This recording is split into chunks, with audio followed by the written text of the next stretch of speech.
I like this song.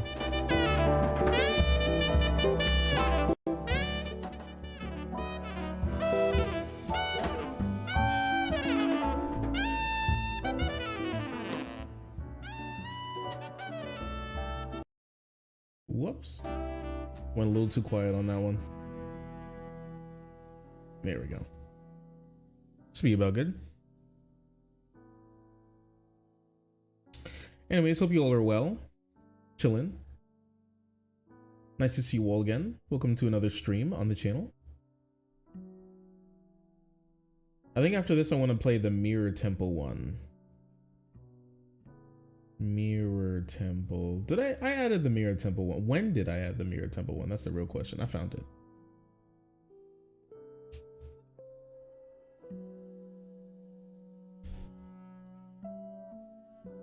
Doing a double shift on Gaza News. Watched Loner earlier today. I heard Loner Box has been doing well. He's been doing well for himself. I'm happy to see that. He's more knowledgeable than me, so we're just going to be doing basically a big overview so far. But I hope you all are doing well. Whew, glasses are a little dirty. Oh, and I forgot to turn on my key light, huh? Some streamer, eh? Give me one moment.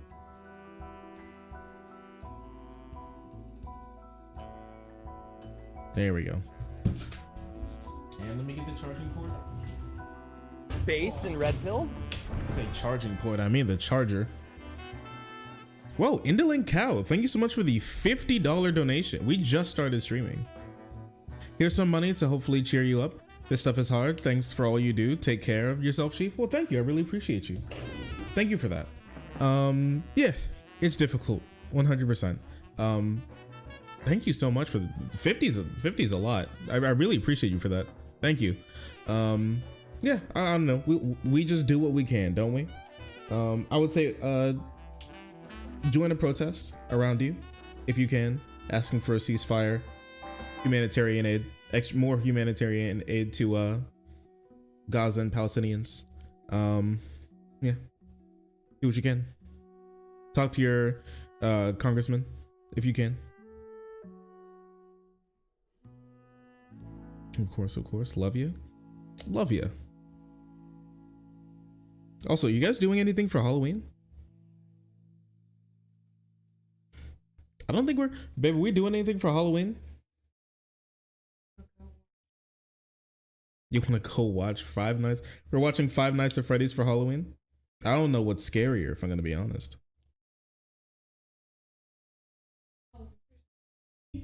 Oh, yeah. She wants to go get piercings. And watch Five Nights at Freddy's tomorrow. So I guess I'm doing something. I guess I'm not doing nothing, apparently. It had been decided. Work? Yeah. Welcome to the cage. The wagey cage. Hey, yo, babe, how you like your wage cage?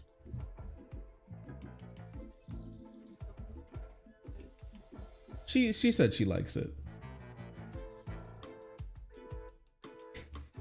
But you laugh. You kind of liked it. It's boring. All right, well. I don't know, better. I guess boring is better than like evil or painful, you know? Sorry, I keep touching my glasses onto my microphone stand, so it keeps doing that. I'm sorry.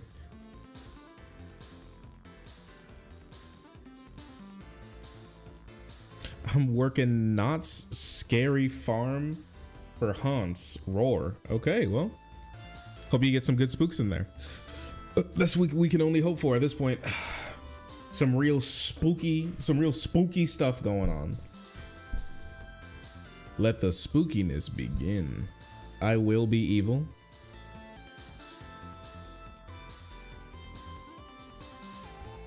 Here, one second. I'm still cleaning my glasses. I think I mostly got it. I'm in. I'm so in. I'm so back. There we go. Almost clicked on the wrong thing. Is that my tablet?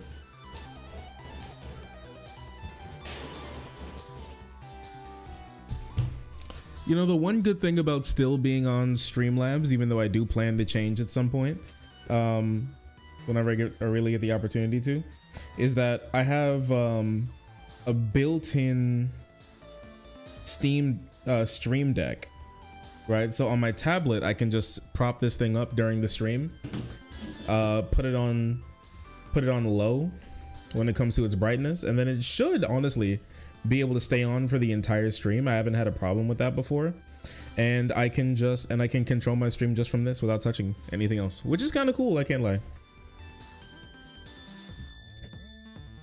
We're going to see something. I mean, this stream, yes, indeed. OMG, it's Shark. OMG, it's you. Nice to see you. I'm eating poutine with truffle salt. Oh, you're going crazy right now. Apparently, you're gonna make some tortellini. Is that true? Okay, sure.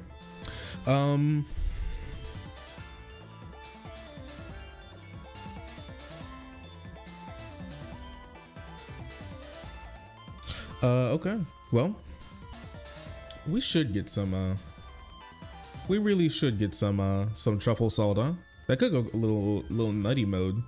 Sorry I couldn't stream earlier. I had some stuff to get done, so unfortunately that cut into my stream time. I've been so busy. Every day is so busy, unfortunately. I'm sorry, everyone.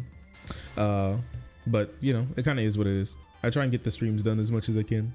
If I'm gonna be 100% honest with you. Today we were mostly. I need to.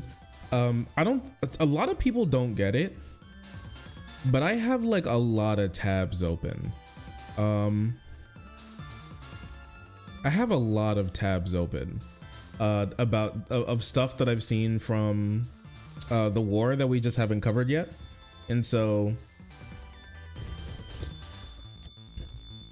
today is mostly me cleaning through all my tabs and talking about all the stuff that I've seen, and I wanted to talk about from that as well as a bunch of bookmarks and stuff that I have that we haven't been anywhere near finishing yet, or really been touching on yet. So that's another big thing.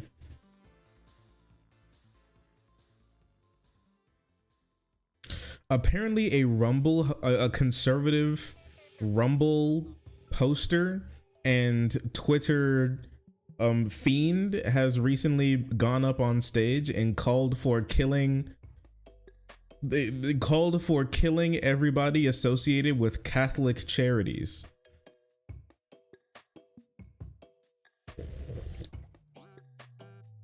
Average Twitter poster be like, I guess. He said the best way to stop undocumented immigration is shooting everyone involved with the Catholic nonprofits.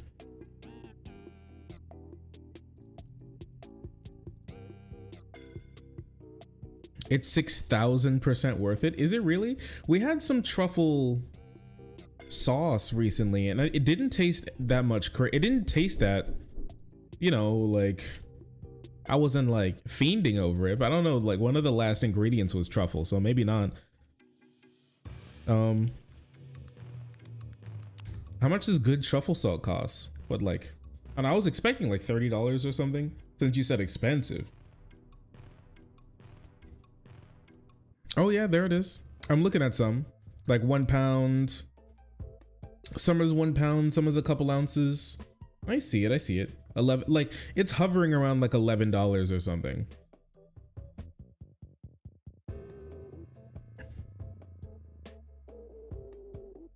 Oh, we've been dropping frames. Oh, we dropped 11,000. Okay, well, sorry about that, partners.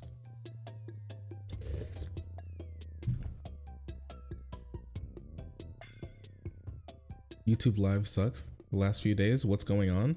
Okay, wait, has it been, it seems like, I don't know, there's like a problem with the stream for like 2 or 3 minutes every stream or something, and then it corrects itself. I don't know, I think my it seems like my internet is trying to find the good internet port on my computer, I guess. You owe me some frames. I owe you 11,000 frames at the end of the stream, okay? An extra 11,000 frames of stream at the end of the stream. I got you. Are we all not searching for good internet? Well, in America, that doesn't really work out. Not usually. Never had truffles, but truffle salt is good. I've heard that it's good.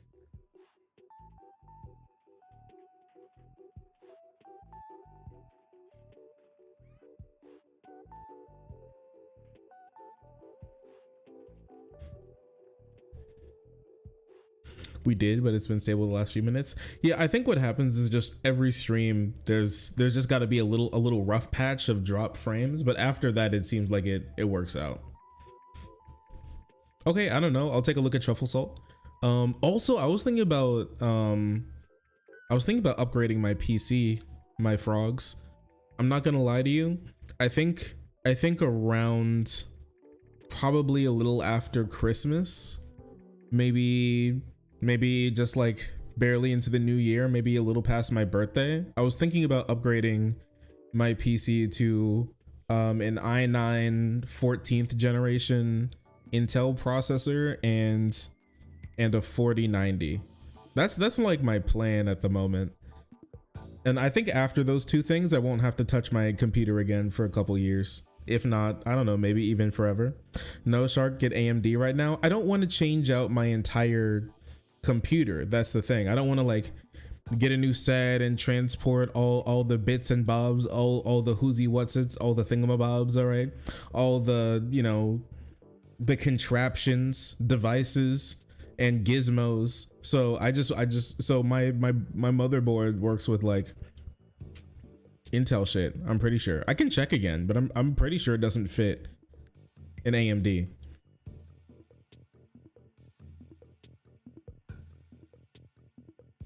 I'm gonna be heavily CPU limited with that setup. I don't know. I'll look at it. I'll look around.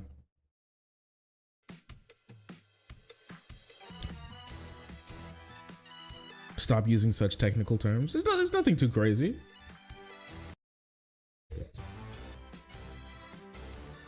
Weird.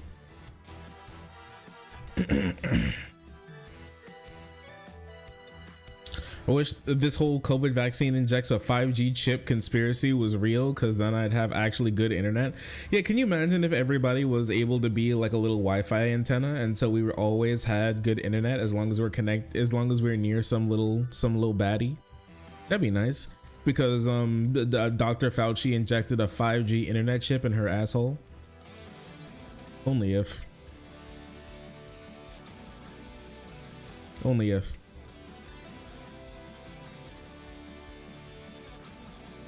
I wish I bought an NVIDIA GPU. I had a lot of issues with my AMD graphics software. I heard AMD comes with good graphics software, just like every once in a while it'll like fuck up. I don't know, Dr. Asmosium. How do I fix my CPU limitation? What do I have to go to? Do I have to sneak into like Amazon's warehouses? Amazon's like storage warehouses and steal one of their chips connected to one of their industrial rigs? Is that the only way to fix the problem?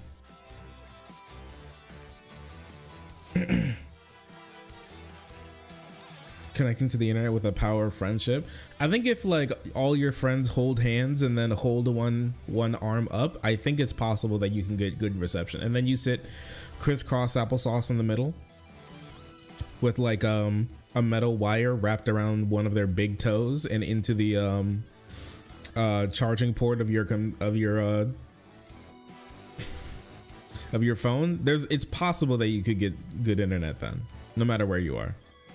Yeah, as long as they're all vaxxed. YouTube stream went down. Is that true? YouTube down?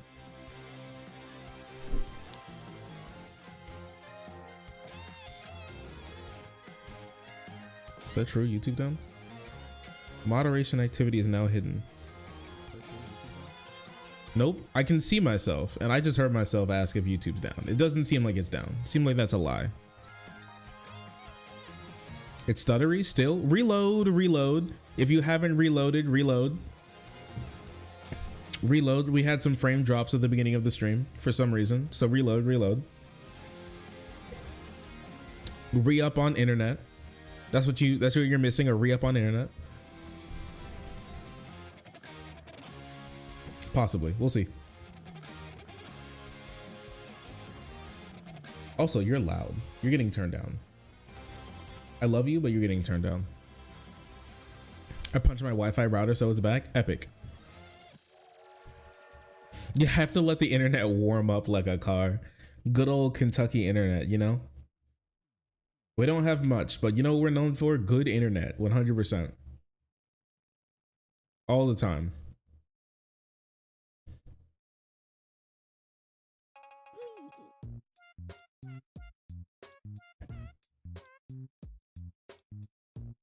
Someone at work asked me a hair question. Shark, someone at work asked me a hair question. All right, hit me. What's this about?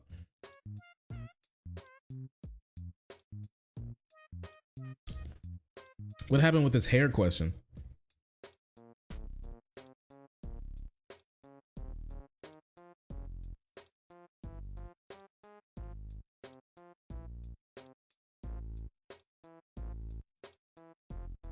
What's your favorite candy?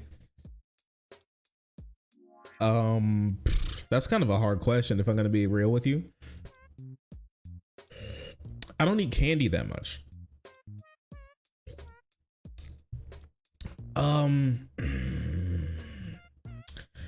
Gummy bears are really high up there. Probably like a gummy bear. Very like Haribo gummy bears are really good.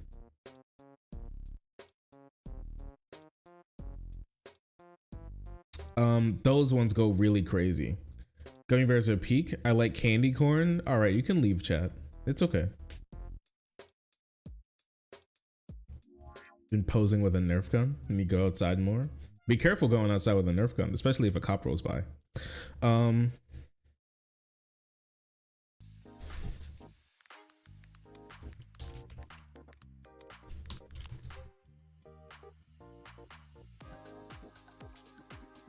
Oh, this is just real.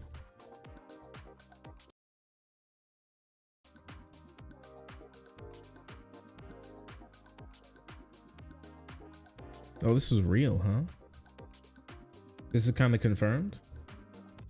Well, that's not good. That's quite bad, actually.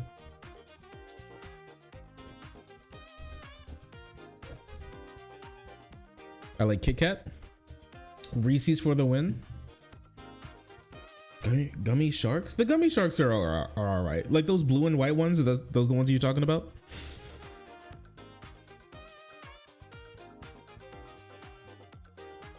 I never lie. A coworker asked me what to do with my hair because he wants his wife, she's white. Wait. I mean, what I do for my hair because he and his wife, she's white, didn't know what to do with his son's hair, who's mixed, and his son didn't want to, and his son didn't want it cut. Like what to do with his.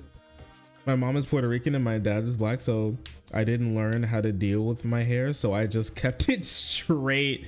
Oh no. Keeping it straight. Oh no. I did see you once before. I think you did have straight hair. I mean, like if you like your hair straight, like go ahead, but I don't know.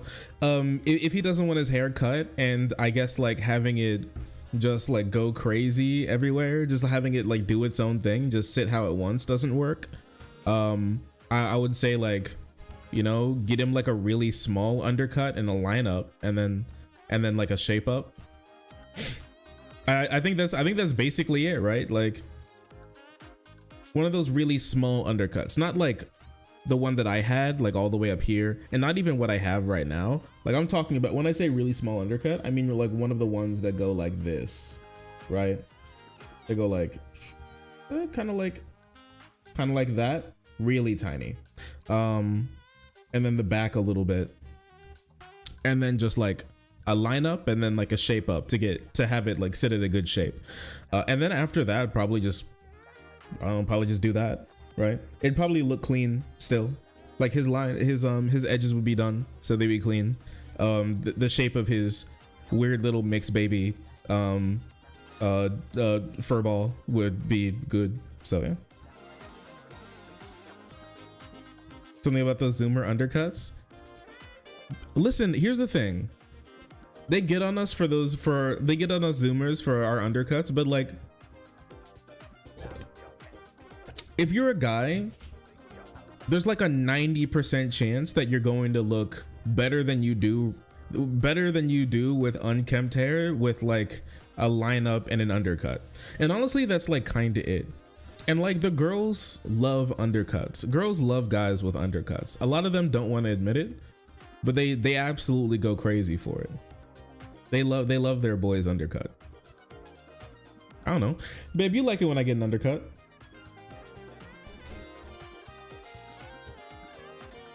Yeah. Yeah. Yeah. She likes my undercut. She said she even wanted me to have it.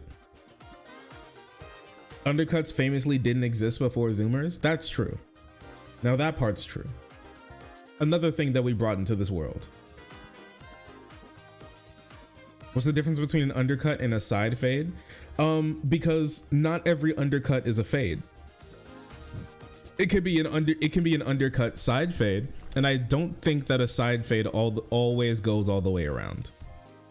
Like you can have an undercut at like one length, and not like a graduated length from like a skin fade or a step above a skin fade all the way up to like your natural hair length or whatever hair length you want.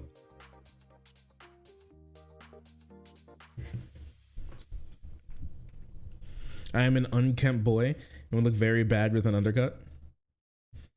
In situation, that's with all fashion.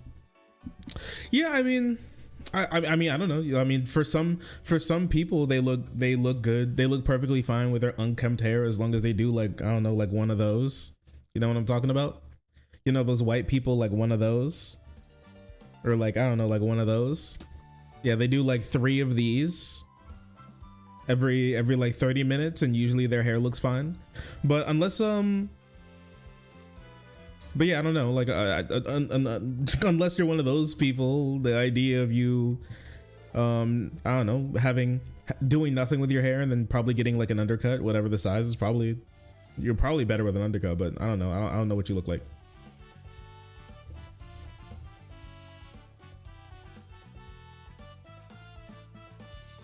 Hope you have a good day. Yeah, take care. My mixed ass cuts my hair into a mullet when it gets long. Looks nice. Oh my goodness. But okay.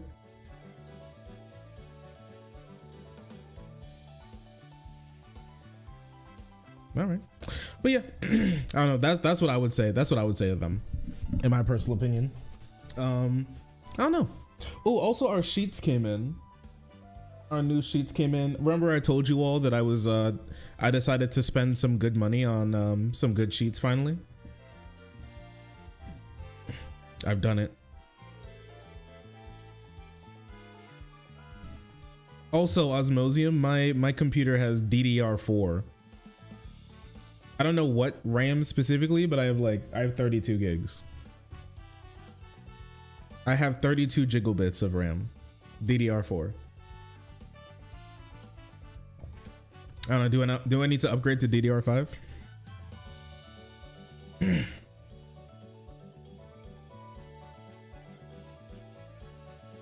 Good sheets are nice. You'll be feeling a difference for a while. Good purchase.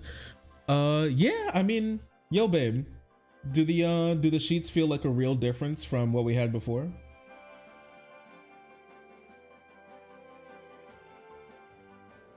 We kind of didn't have sheets before. We kind of just slept on a bed on a mattress protector, but it was a good feeling mattress protector. Yeah, it was like a nice soft like pillow top mattress protector, but it wasn't it wasn't a real sheet. And so I just like, and so that's just kind of what we did previously. 32 jiggle pits per Terra chuckle. That's true. I didn't want to buy a new PC. I just wanted to upgrade some of my parts. I have to get I have to change this shit out for DDR5 RAM. Is that true too? YouTube's buffering? Really? I haven't dropped a single extra frame ever since I started. That's so weird. Also, do you have your, could be my end. If one thing that happens to me on YouTube streams, and I have no clue why YouTube does this, if you have your, like your speed up, if you have your speed up on, like the playback speed on YouTube up like 1.25 or higher, then it'll keep that, and then it'll just like buffer constantly as it keeps trying to play faster, but you're live. That's happened to me before, so that also could be something that's possible. Why the hell are you all hyperpucking? What's wrong?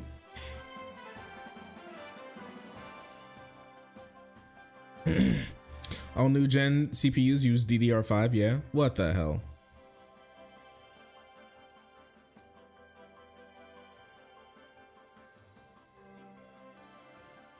That's good to know. Yeah, you got it.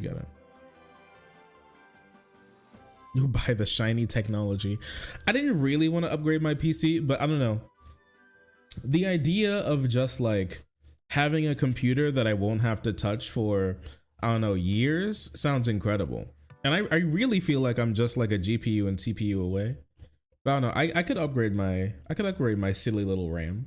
I don't have a problem with that. I could save up some money and get a couple things. But you're right, YouTube has been buffering sometimes, and it's just kind of strange. I don't know what's going on. It's been happening to me too. It's very peculiar.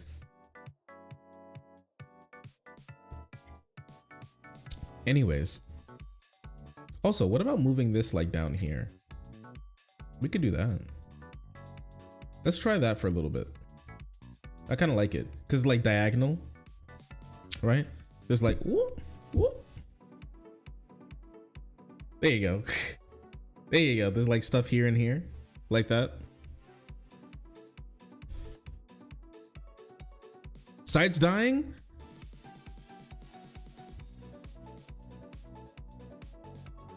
Wait, are we still having problems? Really? Because it's weird. I haven't dropped a single frame ever since that first issue. No? Side's fine. This alignment works. Good, by the way, for stream. That's good. That's good. Now you're good. Haven't seen any drops. Okay, I was just memeing. Was the big? Okay. All right.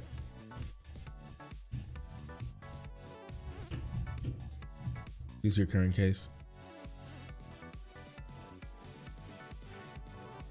CPU, motherboard, memory together. Okay. I guess I'll look to see what my, because I don't want to change my motherboard.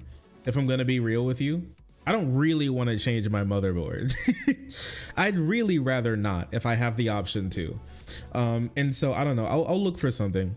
I haven't put together PCs in a little while, and I haven't been keeping up with all the new wacky little PC tech because I plan not to touch my computer much, but I don't know. I'll find somebody good at it again. I think I know some people, and then I'll do a little yapping at them, and then figure out exactly what's gonna work.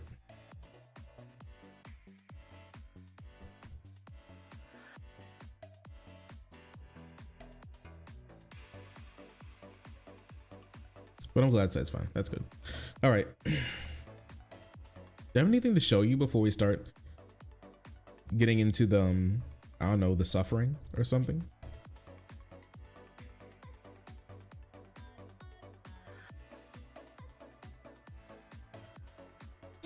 Here, 1 second. Any gym progress you're proud of recently? Nothing too crazy. I'm not really in a, I haven't upped my numbers in like a week. So I mean, I upped all my numbers in a week, like a little over a week ago. So I haven't been getting any you know, big gains or anything since then. Nothing really has happened since then. But I don't know. I'm like, I don't usually do the bench press. I don't like bench pressing. It's not because I can't bench press, it's because I just don't, it's just not fun. So instead of doing bench presses, I usually do chest presses. And I don't know, I'm at like 120 pounds, like 20 reps. I do like, I usually want to know something like that. Like 21 reps. I usually like to do 3 sets of 7. Yeah, like 3 sets of 7 when it comes to chest press. So I'm at like 120 pounds with that, and I think that's fun. That's nice. That's very interesting. But I don't know, like I said, I reached 300 on my deadlift. That's really cool.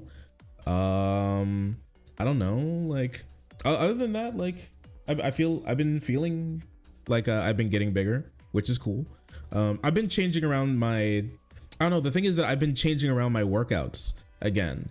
I do a little like workout rotation after a little while. Like I pop some out and then I put some new ones in, just to mix things up, make them a little like wacky. So a lot of them are like new numbers for me, and so I don't really have them to compare to anything. So yeah, I don't know. I'm up to 5 pounds on my Lou raise, and that's cool. I'm doing 5 pounds on the Lou raises, 2 sets of 25. And that's really good. I like that. That's fun. I don't know, calf raises are good. Yeah, I'm over 300 pounds when it comes to my like leg presses, and that's great. Indolent Cow, thanks for the gifted sub. I really appreciate you. Thank you for that. Thank you for that. Thank you so much. Thank you. Appreciate it. Do I got anything to show you here? There's this guy who was trolled by pigeons. Did you see this? Did you guys see this? This is crazy. Can you imagine getting trolled by literal birds? Little motherfuckers. Me totaling my car to have fun trying to run over birds in the parking lot. Can you? Honestly, he kind of deserved it, because those guys were actually just vibing. Those guys were genuinely just like enjoying their lives. And then he pulls the little motherfuckers. Ooh, they got his ass too. They're hiding that curb. But he should have known there was a curb there, right? Like after these birds got up, he should have definitely seen that curb. But he like, I don't know if he thought that he could just get over that. Oh, did you hear that silence right after? He was like, I think I fucked up my car. I think I messed up my car. He's like, this little maneuver may have cost me $3,000.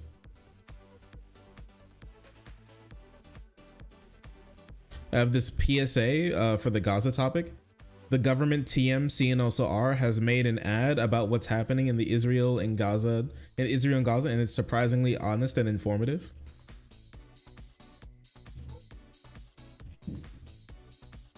Okay, epic. But also before we get into that, I have something else, because I want to get in like the smaller the smaller and like other stuff before we get into like Gaza and everything, because that is it's a lot that's going on, and I have like a lot of things to get through. I have a lot of things to get through right now. And so I'll save that for like when we're done with everything else.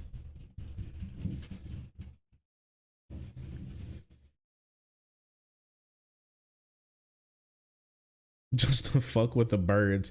Tyrannex, thanks for the gifted sub. I really appreciate you. Thank you for that. Thank you. Thank you. Hello.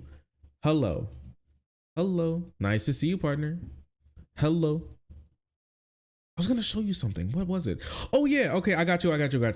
You know how? Remember how we've talked about DeSantis and his heeled boots? All right, and how he claims to be he's been said to be about 5'8". Wait, how tall is DeSantis?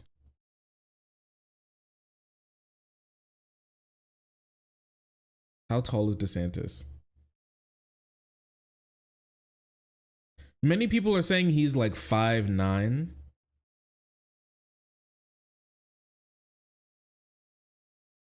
What is Ron DeSantis' height? Fusi Shush, thanks for the tier 1 subscription. How did I let my sub lapse? I don't know, but I'm glad that you re-upped it to be incredibly pog. I appreciate you. Thank you for that. Thank you. I appreciate you for that. Thank you. Okay, there's a little like Quora.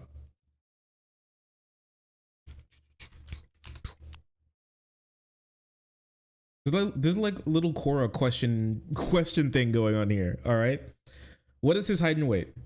All right, it says on his bio he's 6'1", but Biden is 6 foot, and Ron is shorter than him. When Biden visited Florida, the boots Ron wore probably that day gave him an extra 2 inches. He's probably 5'9" or 5'8". As far as weight, I don't know, but I'm sure he'll lie about it. Now that's true. No, that part's true. Never forget 1030. I looked at him in photos with vigorous details about his photos of him with various individuals whose height is verified, and I also account for when he's wearing his 2-inch height increased boots. I'm pretty confident that he's 5'9". This is what I've gotten to as well. DeSantis is barely 5'8". Puny 5'5". Listen, Ben Shapiro's bio says he's 5'9", and puny 5'5" Ben Shapiro says he's 5'9". Their lies are telling. Listen, I think he's.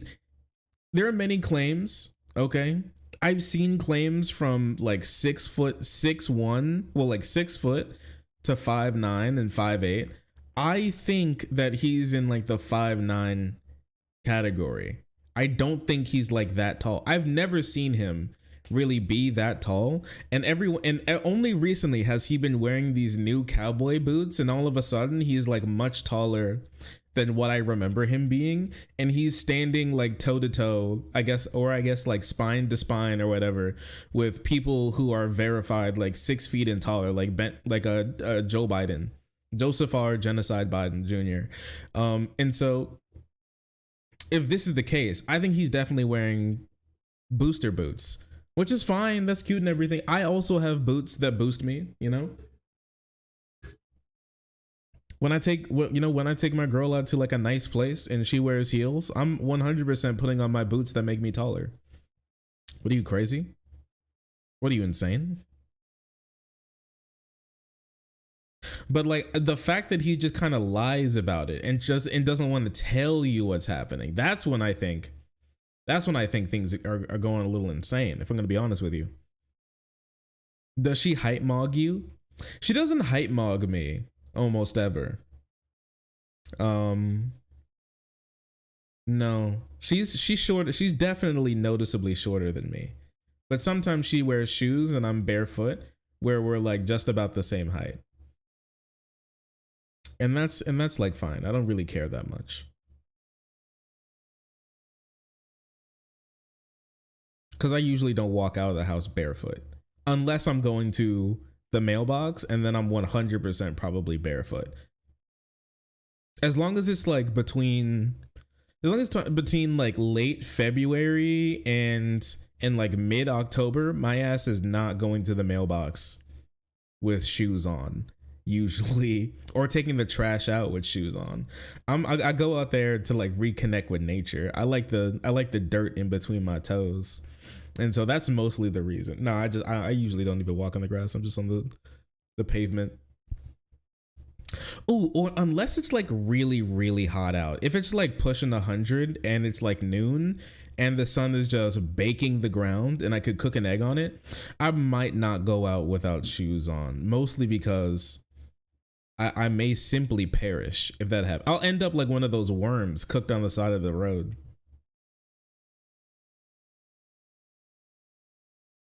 You got glass in your foot once? That is so. What happened? People are just throwing glass in your neighborhood? I'll be careful. Thank you, buddy.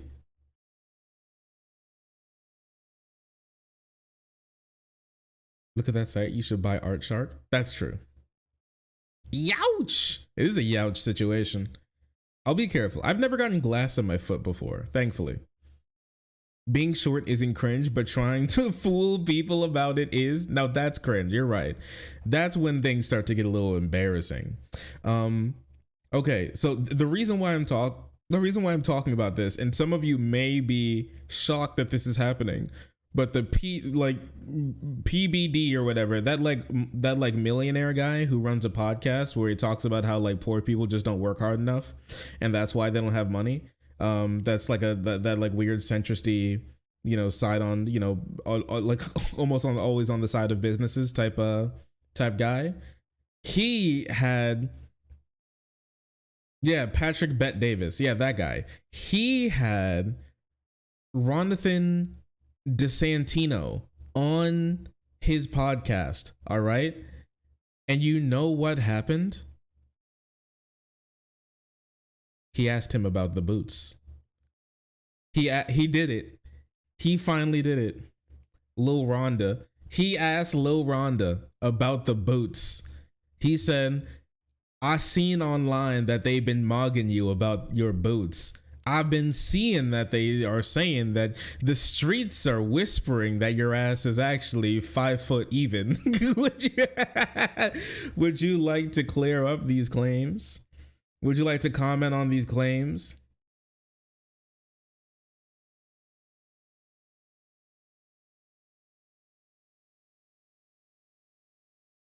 So here we go. Here it is. Let's find out. I have people around me that love to say, hey, Pat, you got something between your teeth. These are the annoying people in your life, right? Hey, Pat, pull your zipper up. Hey, Pat, do this.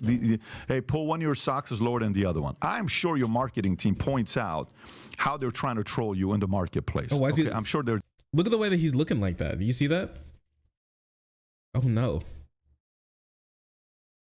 Yeah, look at the way he's looking. He's like, where are you going with that?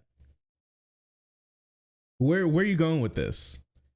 Yeah, buddy, huh? His nose is turned up. What's that? So you can see him better? What's going on here? Is that a better position for him to bite the cyanide capsule lodged in his molar?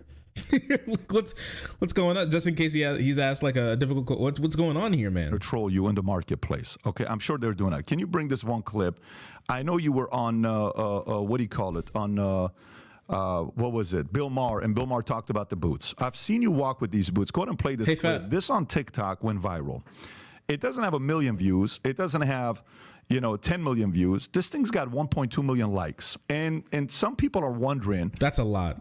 What are they? I don't even know. I haven't seen that. They've not shown this to you. Okay. Oh, wow. That's crazy. That's so crazy. I've never seen this before. Wow. 1 million likes. What? So 1 million likes, that has to be like, that's a lot of views, right? That has to be like 50, possibly 50 million views. Something like that. This has 100. Okay, this has 100,000. That's a lot. This has 100,000. One video that I'm looking at right now, it has 100,000 views and has 7,000 likes. I don't know, man. The 200,000 views and this has 4.9 thousand likes. I mean, I would say this could easily be in the realm of like 10 million to 50 million views. That video has. There's no way that his team hasn't seen it. Now, whether or not they've shown him, that's another question. Have they seen it? Absolutely. they didn't want to tell him. They're like, they didn't know how to tell him. They're in the back rooms when he's in the bathroom being like, how are we going to let him down? How are we going to tell him that there's no way that he's winning? Because his shit is cooked after this happens. What they're trying to say with this is that in your boots, you have heels.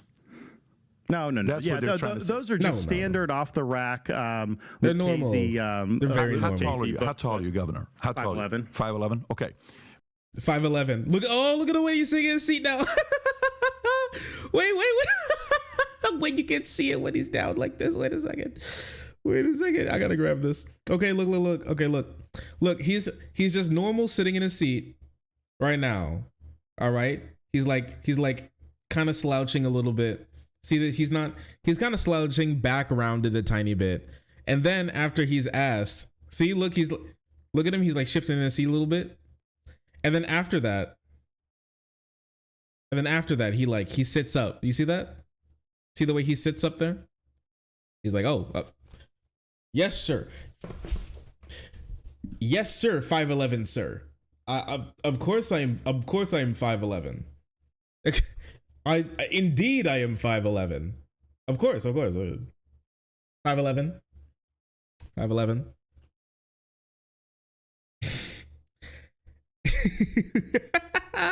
Relaxed to nervous instantly. Yeah, he's stretching the rubber ball ass. He's stretching as hard as. Is that why I don't see him on the campaign trail that often? Is he like in his campaign headquarters with a medieval stretching torture machine trying to get a couple extra inches before the next debate? Is that what's going on? The 5'11" sits up, right? How tall? 5'11". 5'11". Okay. Why don't you wear tennis shoes and dress shoes? I do wear tennis shoes when I work out. Yeah, 100%. You do? Yep. Okay. I got a gift for you. I'd love for you to wear, okay, I shop at Ferragamo, okay, and I don't accept gifts. I can't accept it. I totally get it. I'm sorry. I'm going to put it here, and Ferragamo can get a nice sponsorship. And then Okay. if you wear it, you fared. I know. No, but here's the thing. I mean, I think we just. I got you some shoes. I've got you some normal. That shit's so funny. That shit is so good. I've got you some normal shoes that you can wear. These are just tennis shoes. You can just put them on, right, and then stand up. You know what he should have done? He should have got him like a nice mat to stand. He's like, are you wearing socks right now? Can you imagine if his ass is not wearing socks? That'd be crazy. That'd actually be insane. Going into there and like not walking in with any socks on, and then he asked him to take his shoes off, and he's like, I don't want them to record my grippers. I don't want them to record my grippers tap dancing on his studio's carpet. But yeah, he's like, I want you to take this. He should have gone all in. All right, take the shoes out. Be like, I want you to put these on, the normal shoes, and then he should have like had somebody who works for him wheel out one of those like rolling dry erase boards, but on it is like a meter stick that's duct tape, 2 meter sticks actually, to get all the way 2 meter sticks with the inches, and then had him stand next to it so we can all see, so we can all, or just have the minimum like 6 foot tall like ruler, and then stood it next to him and have him stand up so we can all finally see, you know, if what's real is real and what's false is trash, you know? That's all I want to know. I think at this one, he should have gotten him to get up. I'm 5'4" and still stand taller than him. Ron Dogs. You have to find a way to do this to Ron. We have to do it. Like, if you want to be president, the people have to know about you, right? They have to know who you are. They got to know who they're dealing with. I'm just saying that they should. My man should Let them know. You should let them know. I think it's time. It's time to do what it does. Stand up. Stand up.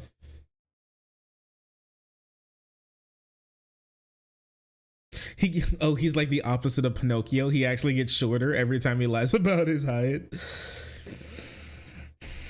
That shit is so good. That shit is so good. Ron DeSantis, how tall are you? 5'11". The 5'10". Lies of R.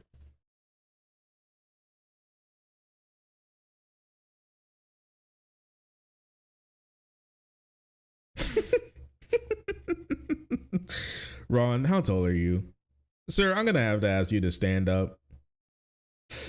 We got some questions. The hype police are here. We got some questions for you, sir.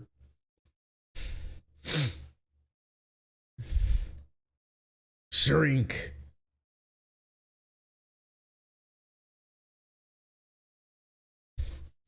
Anyways.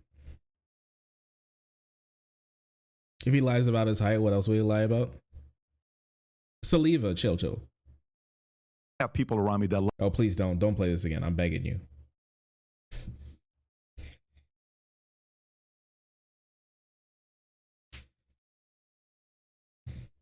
Sir, please stand up. Gatsby, bring the yardstick. Gatsby, yardstick, please. I'm gonna need that one. Get the stick immediately.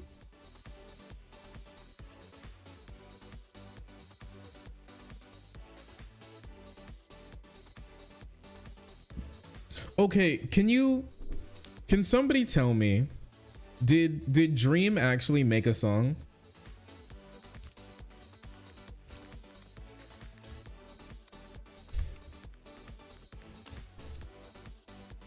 Did Dream actually make another song? Dream made multiple songs? Dream, Panic Attack. What? He made another song?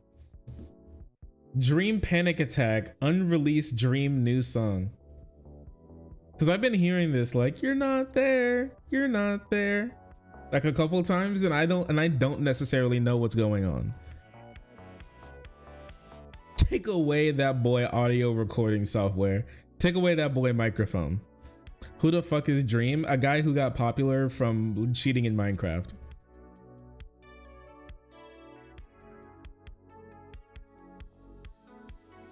He's such a little freak. Little freak. Why does he look like Trollface? He really does, doesn't he? That's what the point of the mask is. Okay, I knew, like, that's what the point of the mask is. I know about that. Wait, what is this?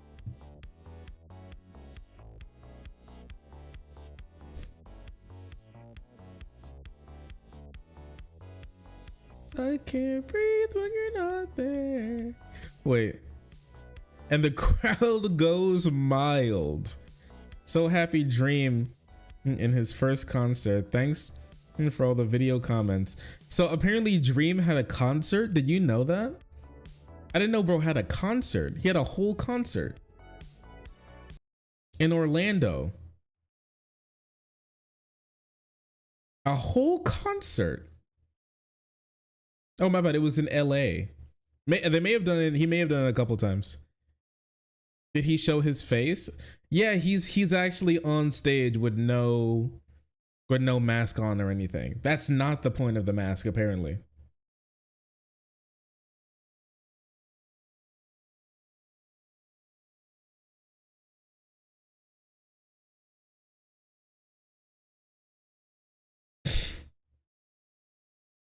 But okay, I kind of want to see what happens a little bit.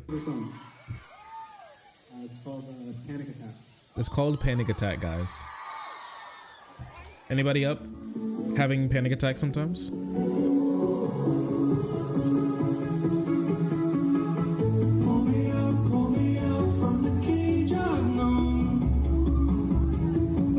You know, the craziest thing about it is that it sounds it kind of sounds like one of those Minecraft remixes. It kind of does, don't it?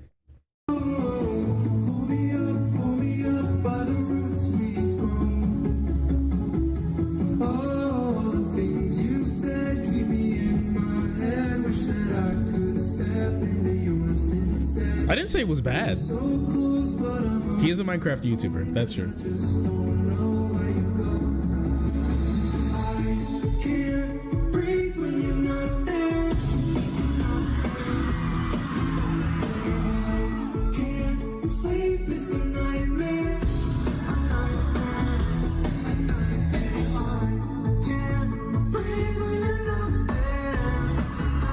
All right.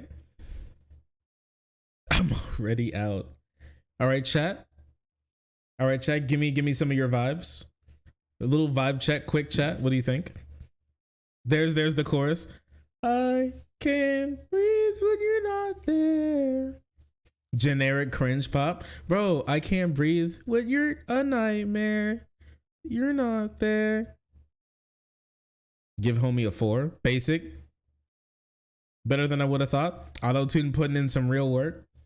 Okay, but what about this one? Because he's wearing something different. We're gonna play a new song of mine. By the roots we I want to hear the chorus. breathe when you're not there. You're not there. You're not. I can't sleep. It's a nightmare. A nightmare. A night. I can't breathe when you're not there. You're not. All right. I thought I'd get more listen, I love him. He's my favorite YouTuber ever, actually. But my thing is, like, he's kind of not singing. Am I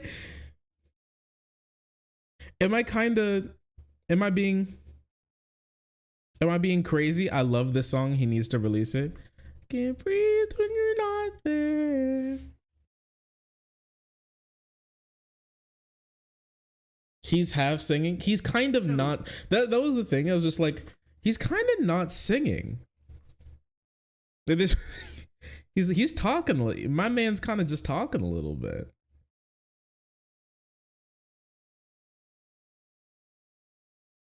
Yeah, bro's just kind of talking. You're mean as hell. I don't think it's bad. I think it has some potential at being, a song. I definitely think so. It's unreleased. Yappington.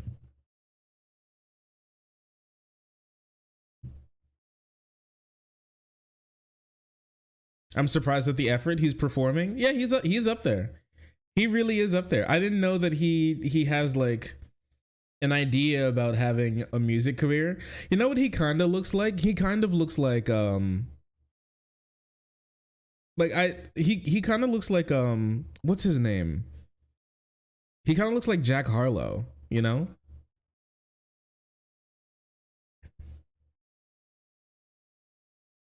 Do you think he cheated in this too? Would be cheating in live singing. We'll be cheating in a concert. What? Like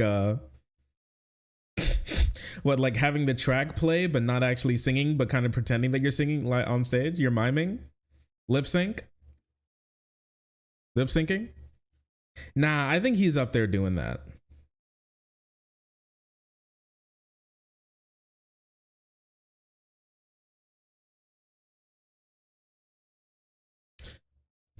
I don't know what y'all are talking about. He's just singing. All right. Well, I mean, if you love it, then if you like it or you think it's okay, then like once again, I don't know. It's just it's a little. I was not expecting this turn. I don't know. I feel like every YouTuber has. I feel like all YouTubers like this. They reach a point and then they go with the let's become musical artists type thing. All of them have like a dream of dabbling in. Pun not intended. All of them have a dream of dabbling in art, and I mean, like, that's cool and everything. Happy for them.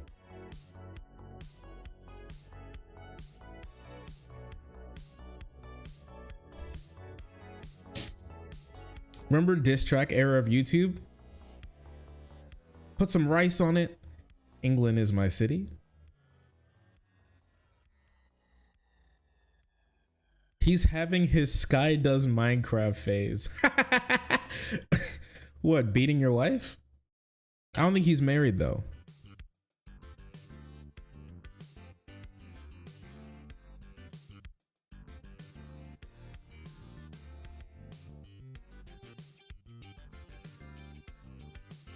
Sorry, Shark, I'm back. The song gave me a panic attack. I can't breathe when you're not there. A nightmare. A nightmare. You're not there. You're not there. What does Melissa think? She's busy playing Roblox or something. She's busy, right? I can't pester her at the moment. She's playing Magic the Gathering right now. You can't breathe. Time for chest compressions. Breathe when you're not there. A nightmare.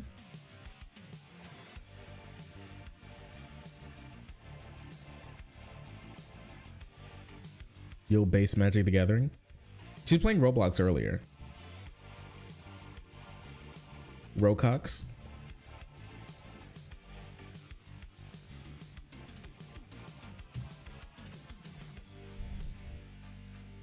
All right. Well, I mean, thank you, Dream. Very interesting. I hope that goes over well for him or something, I guess, whatever. That's cool. Anything else I got? Okay, let's see. What else is in there? A white supremacist lady who's also named Lauren, which apparently is just like a cursed name. Like I guess a hockey player died in front of fans on the ice today. Yeah, or yesterday, the other day. And they made a tweet saying anti-white terrorism on national TV. The media, of course, is running cover for Matt Petgrave, saying that it was a stray boot that sliced Adam Johnson's throat. So apparently what happened is that a hockey player's throat got cut open and he bled to death on the ice. After like one of the blades that they run on sliced him up. Like I mean, it's known that it's, you know, it's happened to legs and thighs before. That's happened before. I don't know how many times people's throats have gotten cut with ice skates, and they said that this is a form of anti-white terrorism. Guys, I just died on the ice for, guess what? Being white.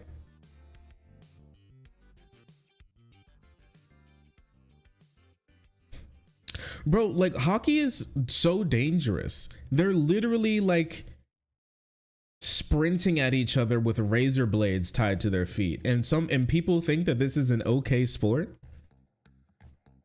Why is it a real sport? Somebody's like, let's put razor blades on our feet and sprint at each other with like wooden sticks and like hard as goddamn stone pucks and see what happens. My arch nemesis, the throat slicer.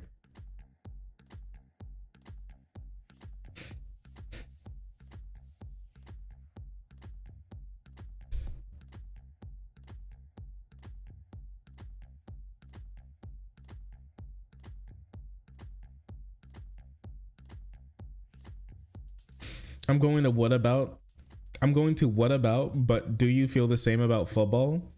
I mean, yeah, mostly, but there aren't any razor blades involved in football. That's the big thing that pushes it over the line for me, is the massive razor blades attached to people's feet.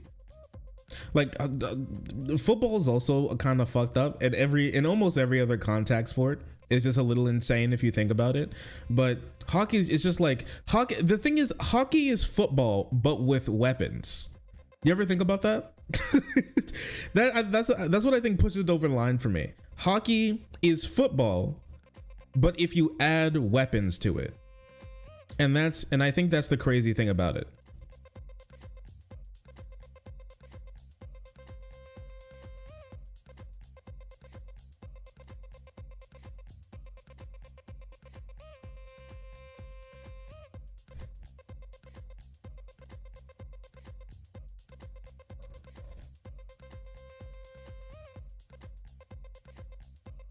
More head injuries, okay, but they also have weapons and razor blades.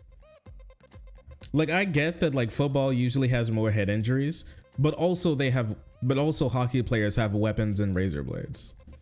And I think that's something that we really have to think about in this situation.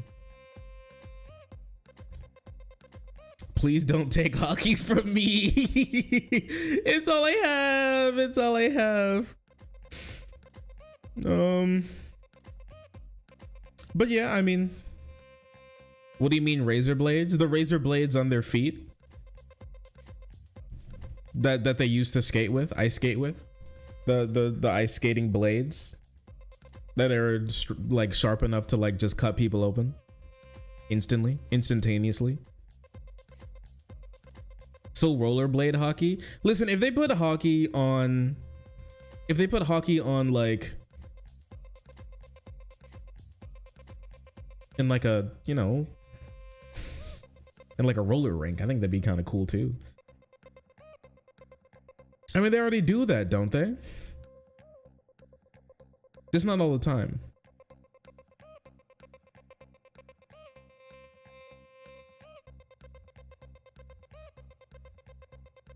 This almost never happens in hockey though.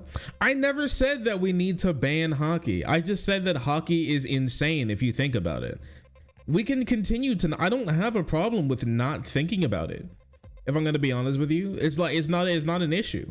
I'm perfectly fine not thinking about it. I'm just saying that when you think about it, it's crazy because it's like razor blades and like wooden weapons, and they're like slapping each other around on an ice court, and I think that's crazy.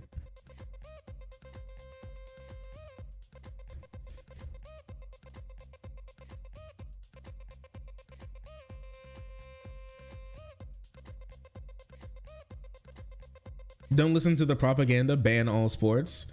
It's time to get rid of sports ball. Oh, you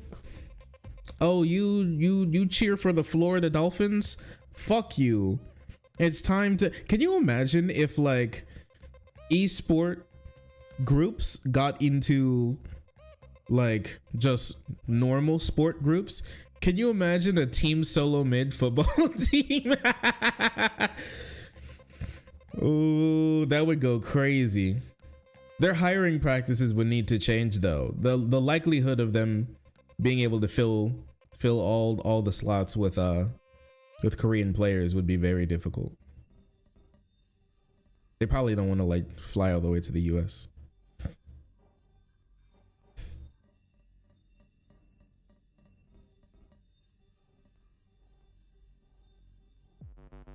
Not make Fortnite illegal.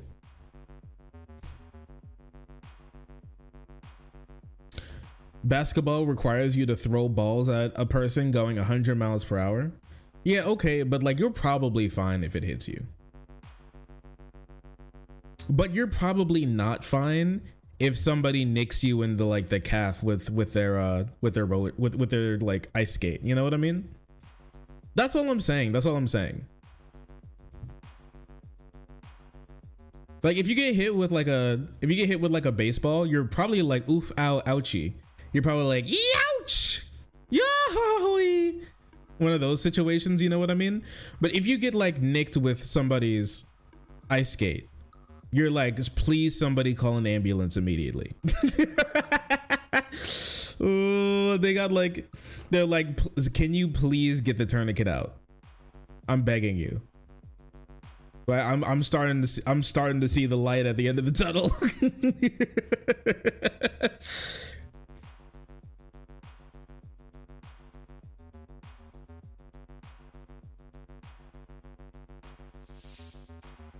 Ooh, sorry.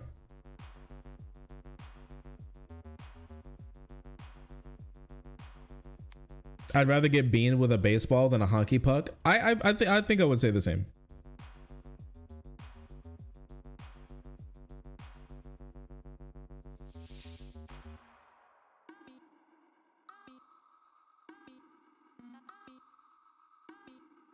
I sharpened blades for a job once, and the pros get their blades sharpened before every game. It's a shock it hasn't happened more. It's probably because like if you cut somebody with them, like you're probably going to be reprimanded, and that probably sucks. And you're going to get a pay doc like your gumshoe. And then on top of that, they stop the game, and they probably like playing the game. So I'd imagine they're like at least a little careful. And it's probably like an honor system, like don't cut my femoral artery with your blade and I won't cut you with mine. That's probably what goes on. That's just my guess though.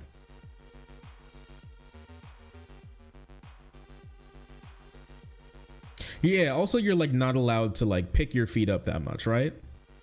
Which is probably also for the best.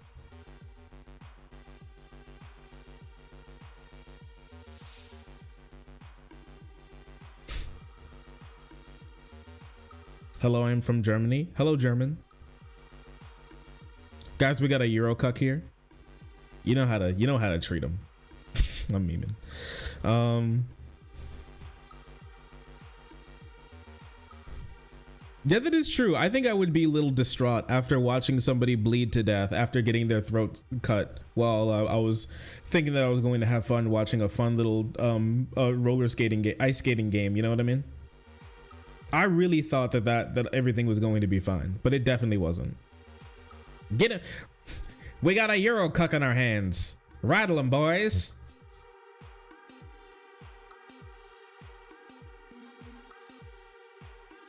Yo, did you guys see this? Yo, chat, did y'all see this?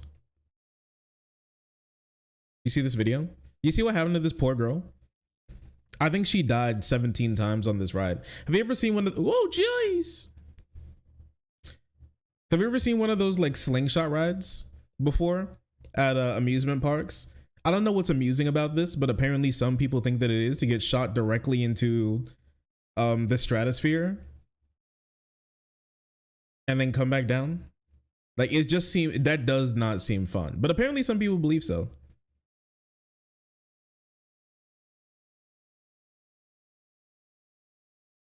Hate those fuckers. I would not go on a ride like this. Like you're not getting me on this. I'd take the hockey blade over getting on a ride like this. I'm gonna be honest with you. I think I'd fare better as well. I want to go on one. My ass does not. Janice, I'm falling. It don't go down. It don't go down. Some light G-forces damage. Yeah, some light brain vessel damage. Just bust a couple of capillaries, you know, just the normal stuff. Is this about Israel? Nah, we're about to get into Israel, but right now we're kind of enjoying ourselves if you think about it. Before we do all that. Anyways, this girl, like, for some reason she like, this is the girl that we're going to be watching. For some reason, she allowed herself to get debated into getting on one of these insane death trap rides that I would imagine would be something that if like the medieval times had even like slightly better technology that they would form as like a killing technique. But like, I don't know, man. We just do it for fun these days. She's fearing for her life. Yo, did you see that? I think she just passed out.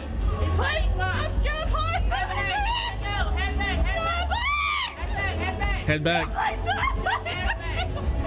She's like, I beg of you.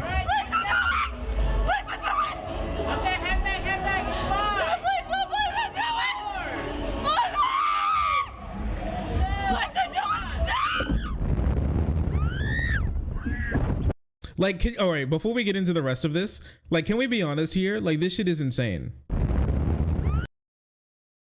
Yo, what? Bro, what? Yeah, she's passing out before the ride even starts. The fear. Honestly, that was the ride itself. If that was the ride for like a minute and a half, they just sit there and it kind of like makes you think they're about to shoot you into space. But that's it. Honestly, that would have been a ride enough for her. Look how far up they are, though. That her soul left and came back. It's a heck of a 0 to 60. Listen, there's a reason why they said head back. She shat a bunch of years off her life. What? Every single time it bounces is like another 5 years taken off? Oh, she's out.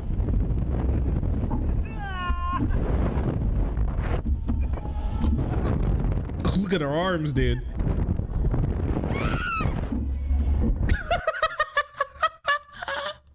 She died.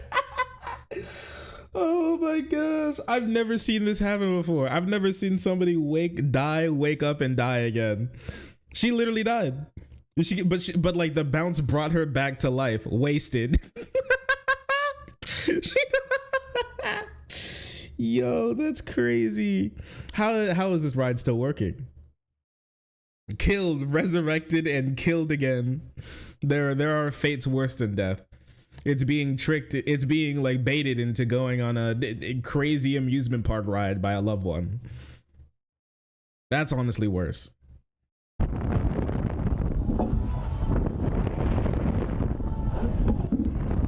Oh, look how out she is.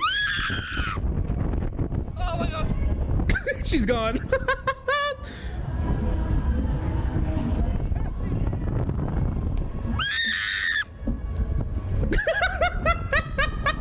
She's gone again.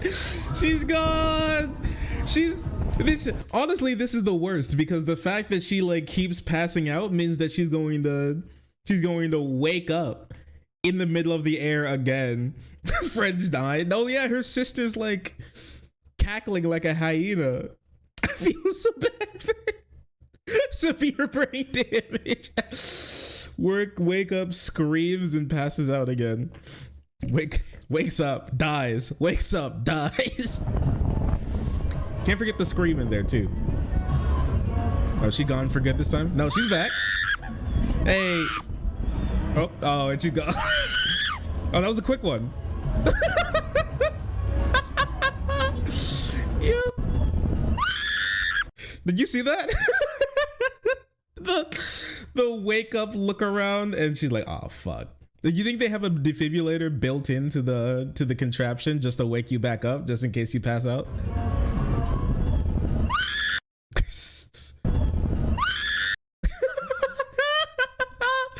Honestly, that should be a React image. That's good. That's really good. Oh, bench, no, bench, no. Oh. She looks so peaceful when she sleeps too, right? I wish she should stay out, if I'm gonna be honest with you. Oh shit, here we go again. You think her brain's like shut it off because they're like, I know you can't handle this, but then turned it back on to see if she could, and then they're like, nope, we can't. Shut it back down again.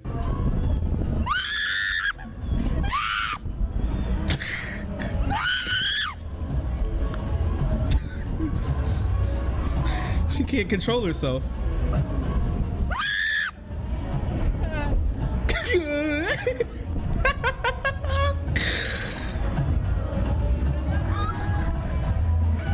She can't even breathe. No. Oh, and she's gone. She's gone again. Put me down. Put me down. Put me down. Oh, gone again. Yo, dude, it's crazy. You know the craziest thing about it? I know she took brain damage. We're laughing, but this girl, I don't know, she's like, she lost like 30% of her lifespan because of this. If I'm gonna be, did you see that? You see, like at first she was talking way more. Please, I'm terrified. Please don't do this. Right, she was talking way quicker, and then after this, she started to slow down. Right, like her speech has slowed. Put me down. Put me down. Put me down. Put me down. Her speech is slurred and slowed. It's like she didn't come back down the same.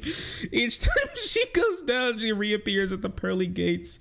She's just flashing in and out, like right in front of Right in front of the gatekeepers. They're like, what the hell? Like, you good, dog? You good? You all right, man?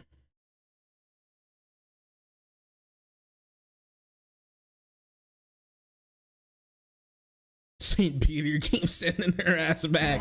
He's like, you're not done yet. I think she's good now. I think she's fine. She's good. Oh, she's.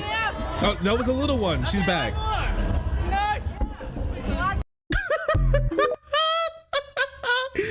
what did you do to her? She said one more. Did you see her ass? Okay, one more. One more.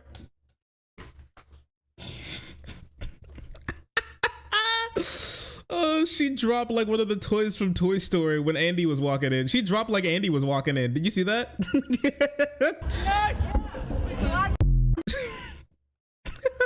Verbal knockout. Oh, whoa, one more. That's enough to convince me not to go. Oh, you don't want to go? Come on. Be nice. Is fainting bad for the brain? I honestly don't know. I actually have no clue.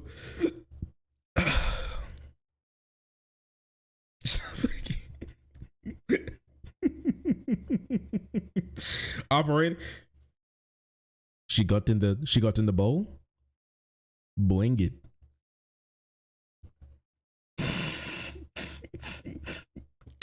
She got in the bowl. Launch it. Put me down. Ah!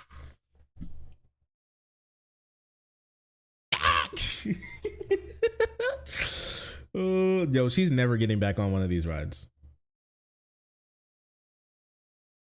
Her neck must be made of rubber. Apparently the rest of her is too, because like, did you see how her arms were slapping around while she was up there? What the fuck? Look at her neck. They gotta have her neck must hurt. Her neck must hurt like a bitch, dude. Did you see that? The ride almost snapped her damn neck. We almost had like an NBC article on our hands. That's crazy. Yeah, she went ragdoll physics. Yeah, this is what happens when you play GTA 5 and like a car clips you. You know, you just go ragdoll and start sliding down a hill for the next 30 seconds.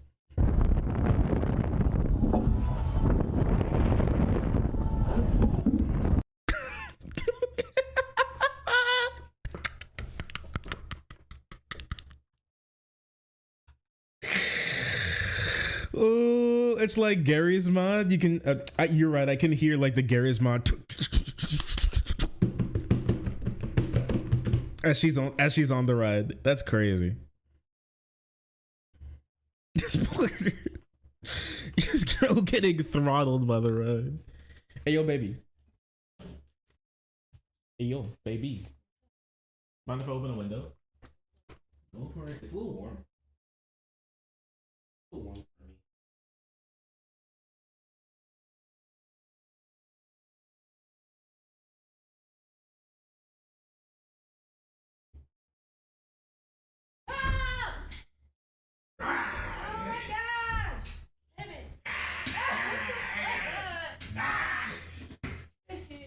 Get attacked.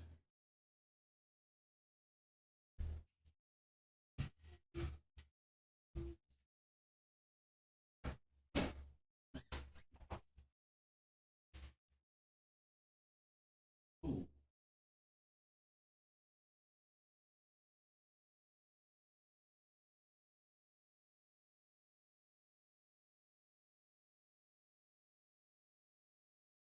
No, please.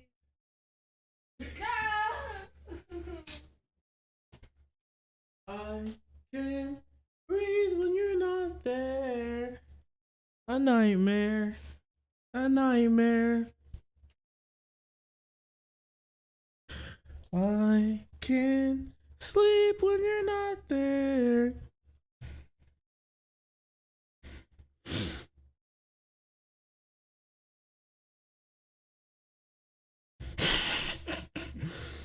Anyways, Live shark attack. I didn't attack her.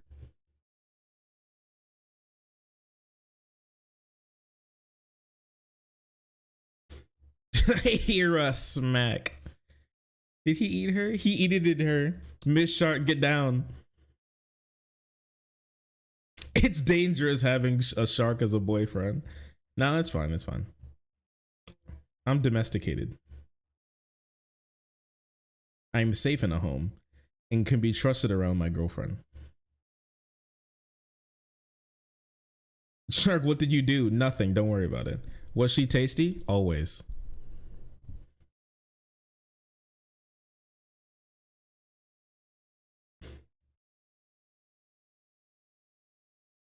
Shark Week came early. Girlfriend, if you need help, blink once for yes, blink twice for no.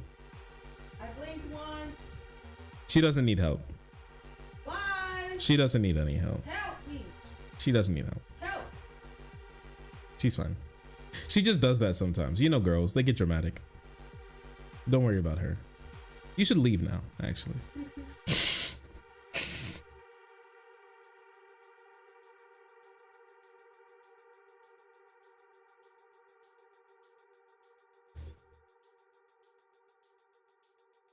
Shark is real for this Crowder energy. Hey, watch it. Watch it. Girls are friends, not food. If you want to be like shark gaslighting, I've never gaslighted. I don't even have a lighter on me. Oh fuck. Actually, that's untrue. You yell at me for having too many lighters though. What do you mean? Oh, yeah, they're everywhere in case you need one. It's a good idea. Ooh, the gas has been lit. I'm coming, Miss Shark. My face is sore from laughing. Sorry, my face is tired. Weasley little liar, dude. What a fucking piece of shit, dude.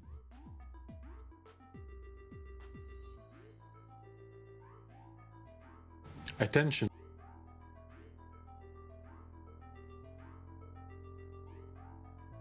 You know, I never responded to the thing I DM'd you. Here, wait. Uno momento, por favor.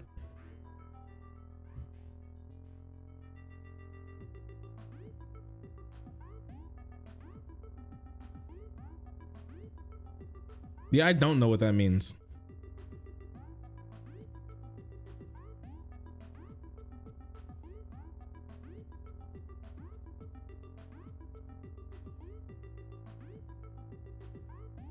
Well, did your thing go well? I hope it did. Wow, you got like a whole, oh man, you got like a whole thing for it. That's cool. Great work. Thank you. Well, fantastic. They didn't drown you, and I think that's great. That's a beautiful thing. Can we do Loogie gaming instead? We cannot just play. We cannot. I would love to, but we can't. We actually have to do important stuff today. As unfortunate as it is, we have to talk about the ground invasion. And it's about time to do that too. So no more lollygagging. No more none of that, because I don't have the that's about it. I hope you had fun, because it's no longer going to be fun, I don't think, unless I have anything else. The video I linked? I do not.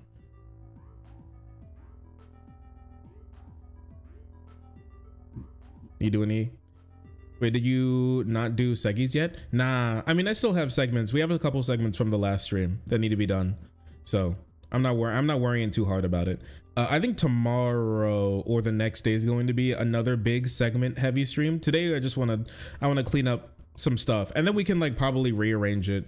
It is mostly just like research and stuff like that, and looking at things that I've been keeping, but I haven't been able to talk about as of yet. And there's so much shit.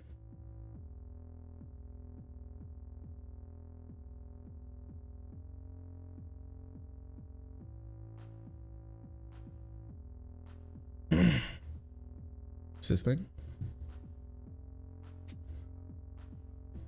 Oh, this. Yeah, yeah, I still have it. I didn't look at it yet. Sure. What is this? Oh, also, let me pre-check this before I do anything.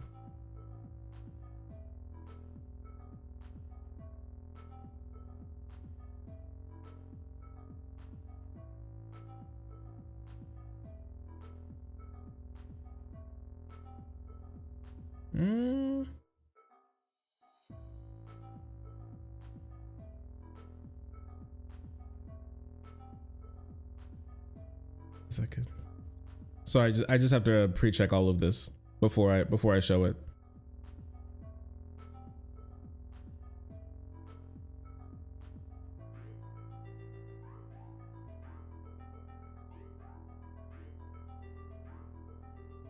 Okay. Seems good to show.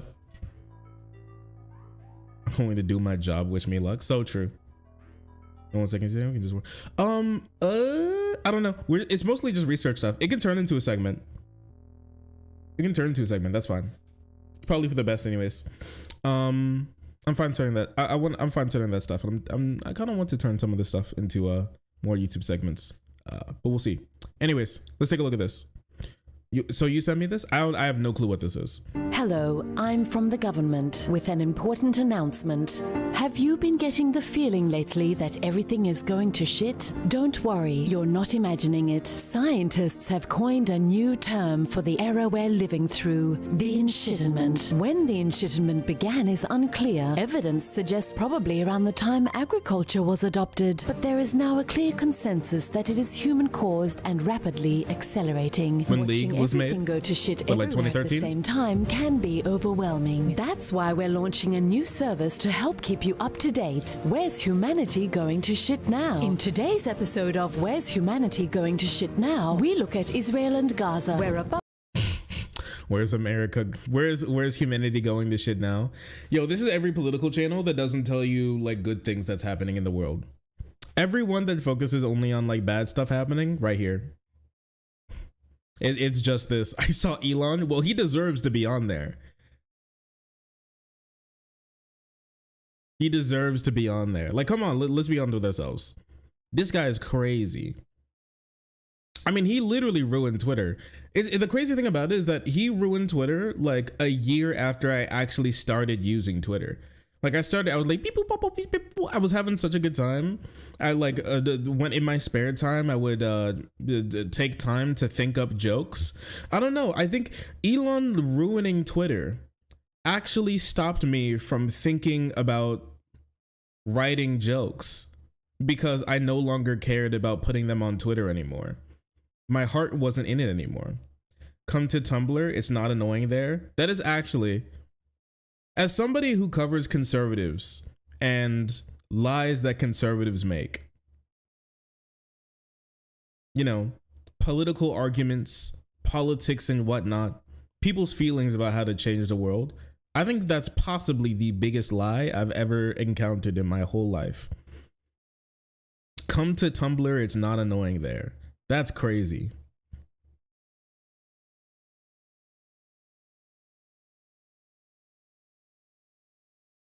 Tumblr's actually kind of nice. I'm gonna be honest with you. Tumblr is one of the only social media platforms where I look at it and I'm like, I'm not learning that shit. It doesn't make any sense to me. It just doesn't make any sense to me anymore. Well, actually, I can't say anymore because it never made sense to me. It don't make no sense to me. I don't know how I don't know how it works.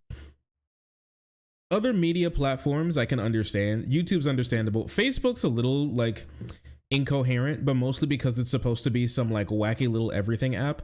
I only used Facebook for the marketplace. That's literally it.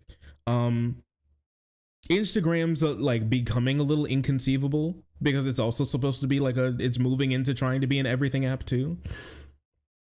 And I don't like Instagram because I really feel like I'm always lied to.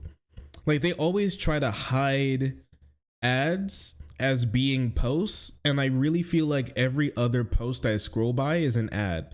And I'm just like, I feel like I see more ads on my timeline than I do posts. So I think this is also, it should be a part of the enshitment. Cause like, oh, also like I logged on to Instagram for the first time in like 2 years a couple months ago, and you know what my ass saw? Like every single meme page that I followed had just turned into a porn page that just posted girls throwing back their thick oiled up ass and slapping them down on hardwood tables while being like her booty cheeks want to come in them immediately, follow her now. And I'm just like, you're a meme page. This isn't a meme. This is porn. And that was just kind of it. And I don't know. Sounds like a good place. I'm gonna be honest with you. I like to go on Instagram to like escape porn mostly. That's like the big thing. I'm not like the biggest porn guy, you know?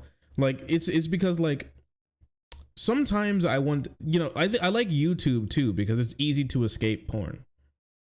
But like on Twitter, it's actually just not. It's always there. And on other places on the internet, it's always just there.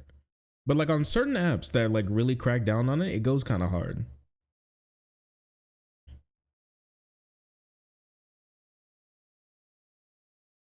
I don't like that Tumblr changed it because I don't know, like I feel like you're kicking off a lot of people who like were making their bread and butter on there, right? I don't like that for them.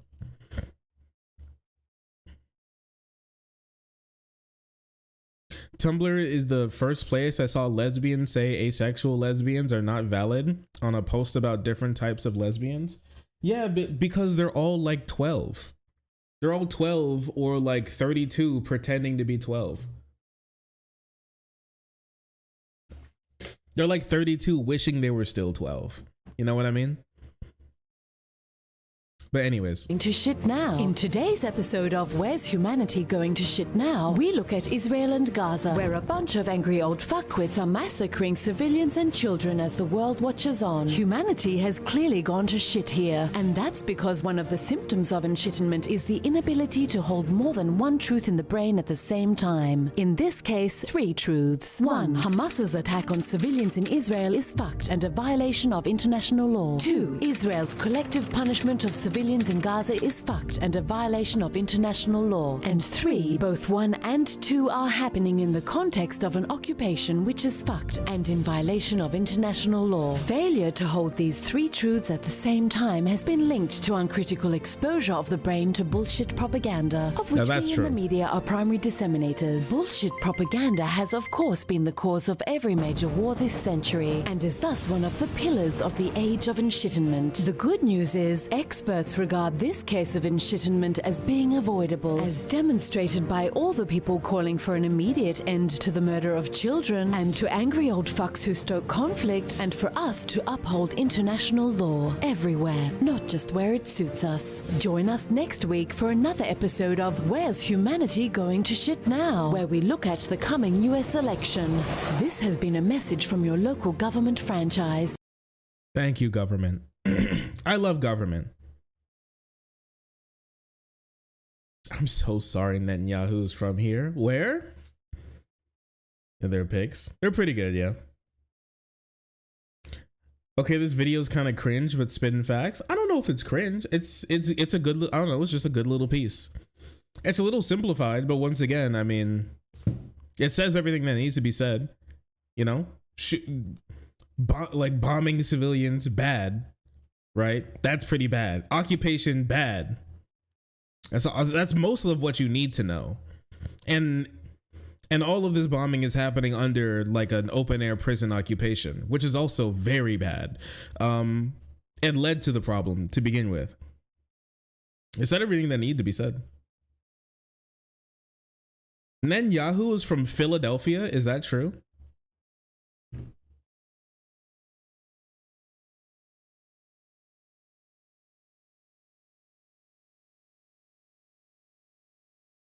Yeah, he spent time. Okay, he spent time there. He's from Philadelphia.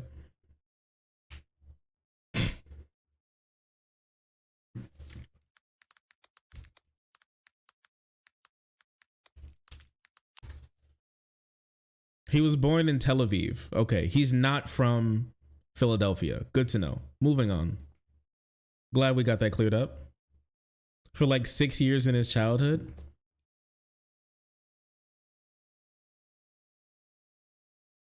Somebody could have done something really funny in that time.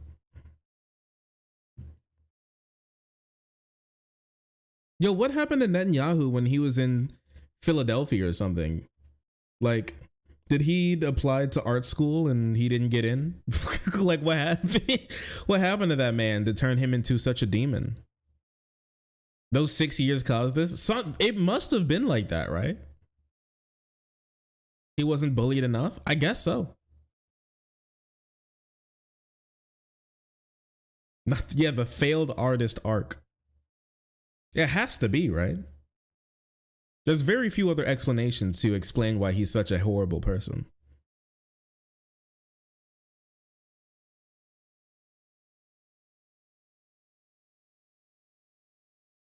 Quote, he and his brother, Jonathan grew dissatisfied when they saw it was as superficial as a life they encounter in the area. Okay. It's a consistent theory. Yeah. I also, listen, you know what I found out the other day? Apparently, okay, hear me out. Apparently Candace Owens tried to be an actor. Jonathan, basically Hebrew Jonathan. All right, well, that's cool. It's every time. It's every time, dude. Every single time that there's a horrible human being, it's like they're a failed artist. I don't know the theory. Two theories that apparently are always consistent. Pedocon theory, which apparently is just like it's self-referential. It's that's the only perpetual motion machine, is the motion of very, very strange bits of conservatives moving towards underage people, and also just like that theory, it won't stop. It won't stop. Well, because we're gonna be doing another video about it here soon, honestly, because there's a lot of stuff that came.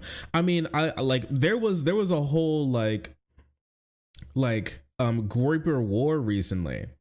There was a whole like yeah, there was a whole like war on like conservative Twitter about like how old of a bride a grown man should have, and they were like, and like some of them were like, yo, obviously 18 is the cutoff, and they're like, what are you, some sort of, and then they said like a racial slur, and then they said you believe the government's arbitrary cutoff date when those women are in their prime, and then they said 16, but then they were debated from somebody even further to their right who said obviously it's okay, obviously like 13 and 14 is on the plate too, right? Like they were judging, they were like talking about like what type of meat they like, and when bro said 18, they thought he said he likes well done steak. That's what they heard in their actual mind. And so bro was like, obviously I like my shit blue rare, and said if there's grass on the field, play ball, and he went down all the way to like 12 and 13, and I was like, this is crazy. And you know the craziest thing about it is that the ones who said 18 were losing. They were getting ratioed. They were getting ratioed, bro. They were like, people, the cons there were like, you're a loser.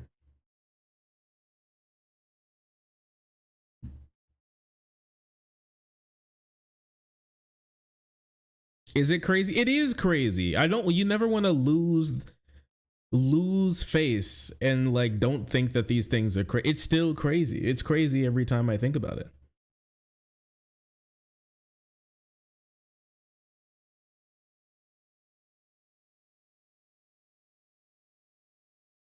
Yeah, these dudes are like walking past a daycare, and they're like shaking their fists and going, if it wasn't for the laws of this land, I would have a bride right now. It's pretty wacky, I must say.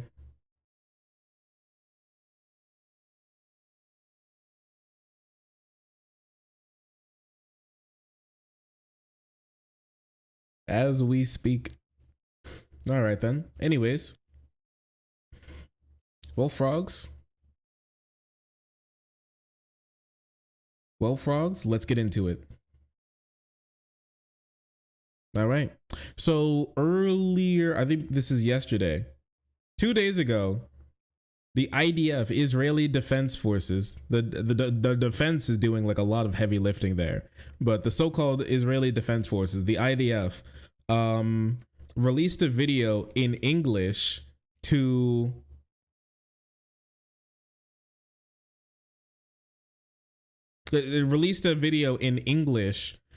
American audiences addressed to people, residents in Gaza, about how they're going to be bombed and invaded sometime soon. Let's take a look at this. Attention, citizens of Gaza, listen carefully. This is an urgent military advisory from the Israel Defense Forces. For your immediate safety, we urge all residents of northern Gaza and Gaza City to temporarily relocate south. Let me repeat.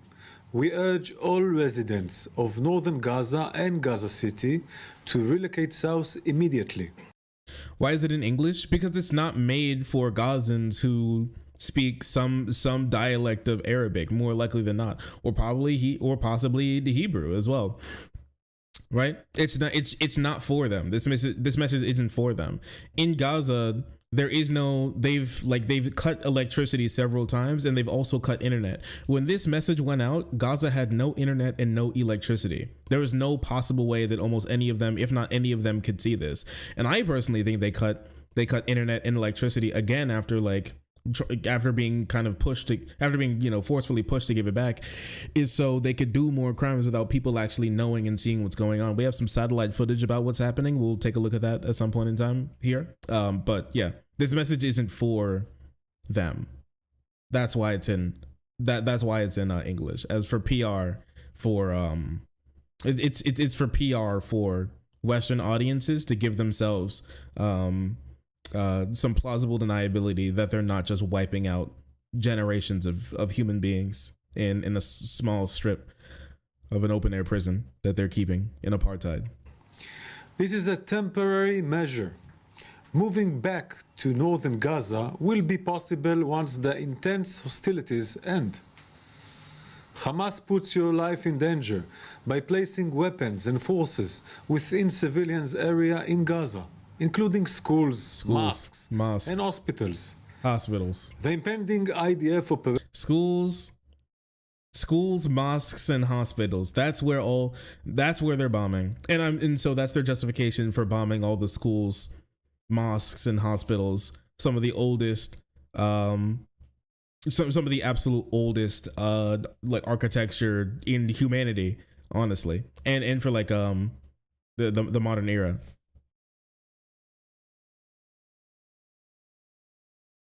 Yeah, you could move once northern Gaza is a part of Israel, but they won't be able to move back then either. So it's just not happening.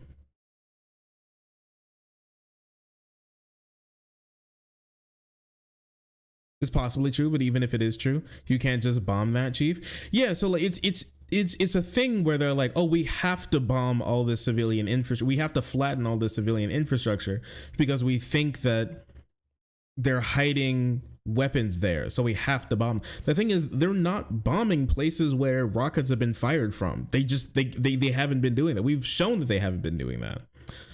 It's been shown by the UN that they're not just doing that, right? Even the UN has called their bombing indiscriminate, and they're on the ground. And Israel has killed UN members, Red Crescent members, people who are there for specifically only humanitarian aid. There's been 10 or more? I know there's been 12 journalists, and many of their family members have also died in this type of bombing. They've bombed refugee camps. They bombed people fleeing from northern Gaza. They didn't even tell them that they were going to stop bombing. They didn't stop bombing, so they kept bombing and hit more civilians.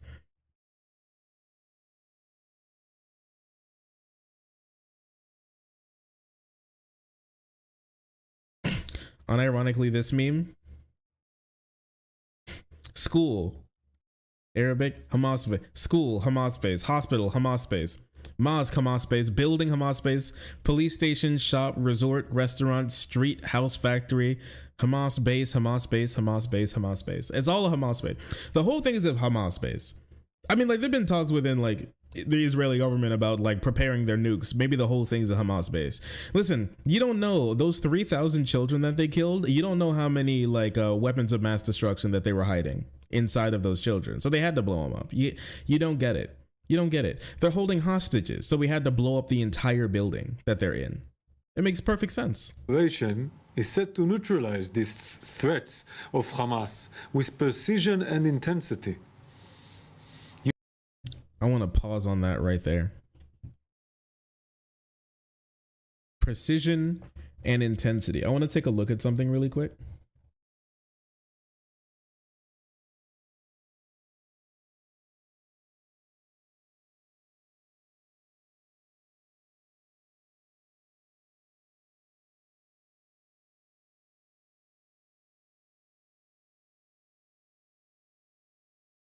Where is this? There's so much stuff, so I have to find this one again. Whew. There's so much stuff. One moment. There's a satellite. This is the perfect time to show the satellite footage. Yeah, here it is. The satellite footage of Gaza. So this is what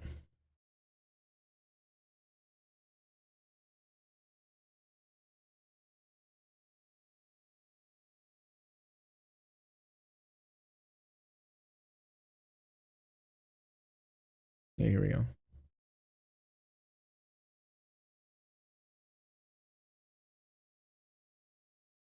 Yes, here we go. So this is what Israel calls precision and intensity. All right. Before we get into this, so this is Palestinian people. I'm gonna be bringing this one down. This is a recorder. Sorry, this is a reporter who reports on, who lives in Gaza and reports on their lives. Earlier in the year, he recorded a lot of their graduations from university, and then after that, after the war that Israel has waged on them, he now records their deaths.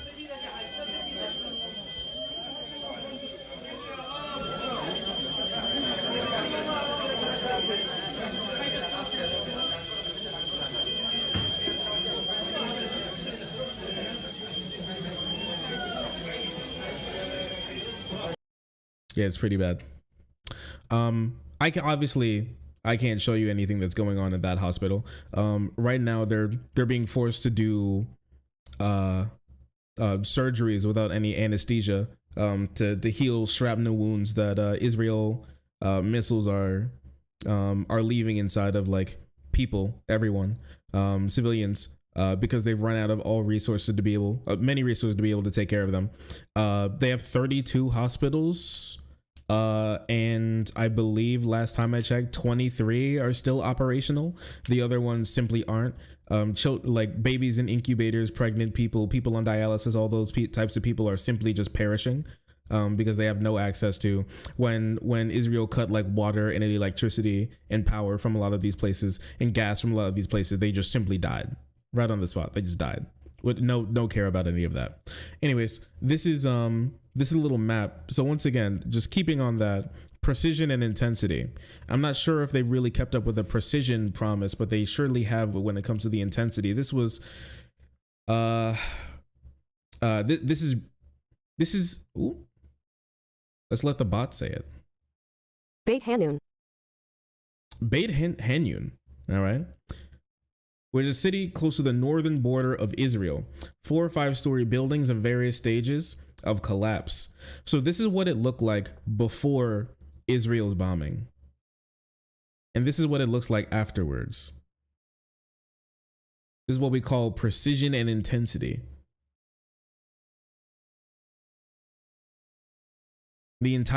Almost the entire area flattened. You can look up here too. That used to be an entire apartment complex. All of them just like reduced to rubble. This one reduced to rubble as well. This one reduced to rubble. These ones as well. Completely flattened. Very precise. No, they are. I agree that they're Israel's version of precise. I just think that they're trying to wipe out most of the entire place. So it's not the entire like land of Gaza is open. Is basically, you know, free game. So no matter, as long as a bomb drops in there, then it hit its mark.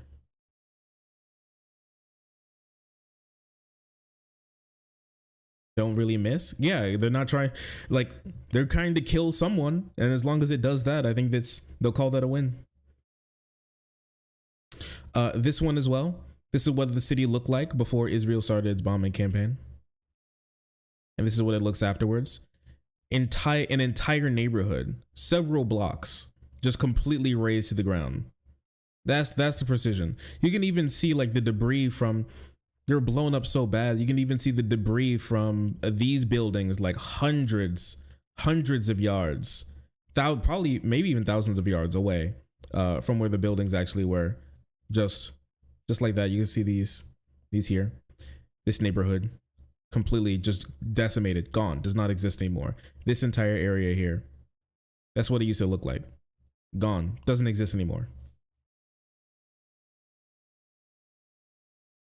Yeah, U.S. military spending at its best. Completely gone. This entire neighborhood, completely gone. Like it's just like imagine like the neighborhood that you grew up in a kid, and imagine that it just got completely wiped off the face of the map, and what driving through that would look like, and that's what these people are experiencing right now. So, leave it at that. That's what it looks like now. Here's another one, another city. Apartment blocks, tennis court, you know, these are human beings who live there. And much of this city is also gone too. Over here, gone, razed to the ground. It's a little harder to tell with some of these, but this in here, these are all craters. These are all craters. These are just foundations of buildings where they used to stand. And many of the buildings that are still standing right now are still not able to be lived in due to damage to their foundations and damage to the buildings themselves, the walls, stuff like that. Yeah.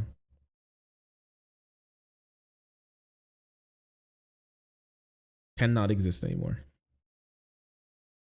Gone. Like, how can any human think Israel's in the right here?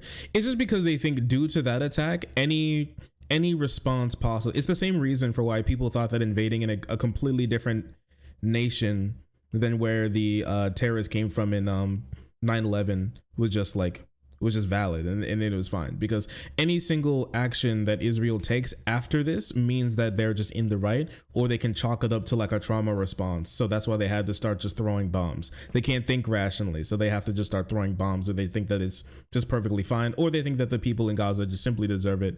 The like 50% of people 19 and younger who live in the area just simply all deserve to be bombed. Caveman brain. Well, that's what happens with like really, especially like super religious, super conservative nations like this, is that when they get threatened, they huddle together and then just start a massive us versus them mentality, and just start and think that any action against that group is always justifiable, no matter what's really going on.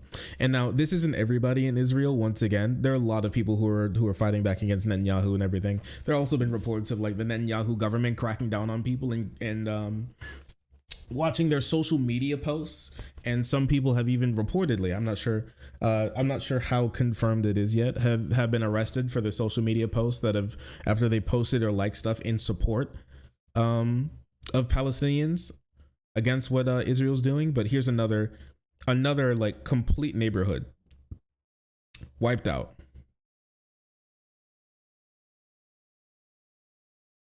The entire neighborhood gone. Actually literally an entire neighborhood gone. This could be multiple hundreds of people just absolutely just destroyed in their own homes, gone. Yeah, Netanyahu literally said there's a fight between the children of light and the children of darkness, and the children of light will win. Another one, but you probably get it now. You probably see it. Gone again. So this is satellite images of what's going on inside Gaza. They've shut down internet many times, electricity many times, so it's hard to get a lot of stuff from out the ground.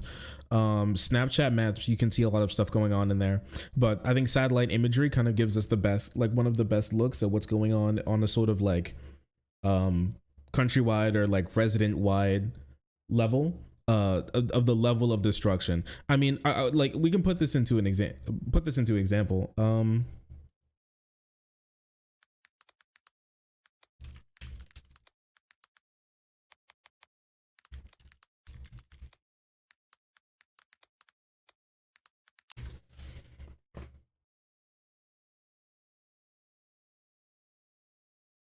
I mean, this is from a while ago.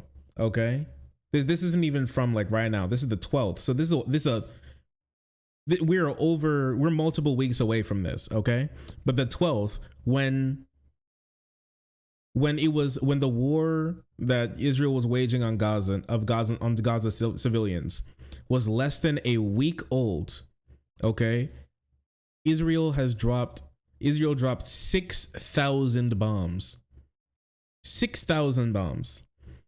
Reportedly killing over 1,400 people. We've now over doubled this number. We've quadrupled this number so far. This is comparable to how many bombs that we dropped on Afghanistan. Here, let me see.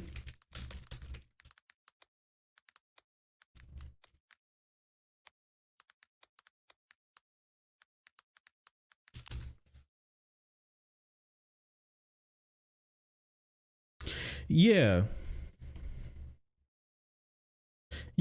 So the US, we dropped 7,000 bombs on Afghanistan in 2019, and in a week Israel dropped almost that exact number in less than a week. And so this is apparently a precision bombing campaign that is only targeting Hamas military targets, but also military targets is everything standing and dying inside of Gaza. Literally everything, apparently.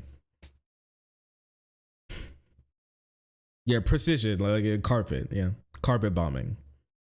At this point, it's not even like necessarily wrong. There's just carpet bombing of Gaza.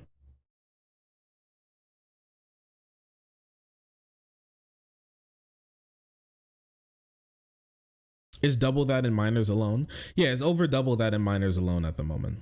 But apparently this is a precision bombing campaign. And this is Palestinian people, right? Oh, here, one second. And this is Palestinian people. This is the people that are being wiped off the face of the earth. We see them a lot when it comes to them being protesters or people who have family there, but this is actually them. I have to turn this down. I obviously can't really listen to that much, but yeah. Children playing balls, people with technology, people just living their lives, making food, walking around, enjoying their children. Most of the people here, once again, half of the people are under 19. Half of the people in Gaza are under 19.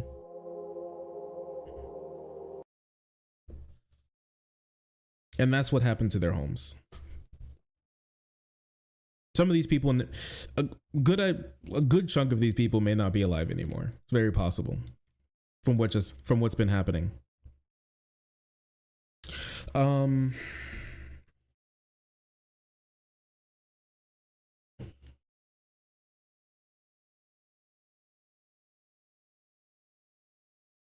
That's showing the positive though. What about those who support Hamas? What are you talking about? Civilians?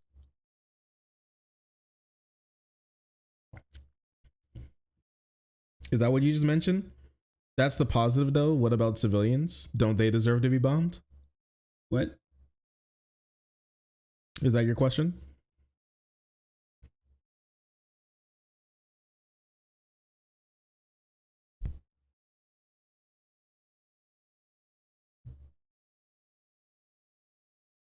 Yeah, 70% of the population are under 30 years old.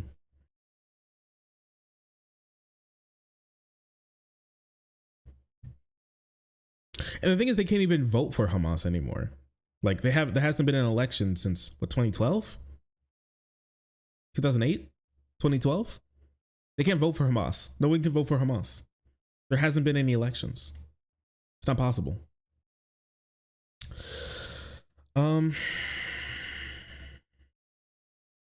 So yeah, on that,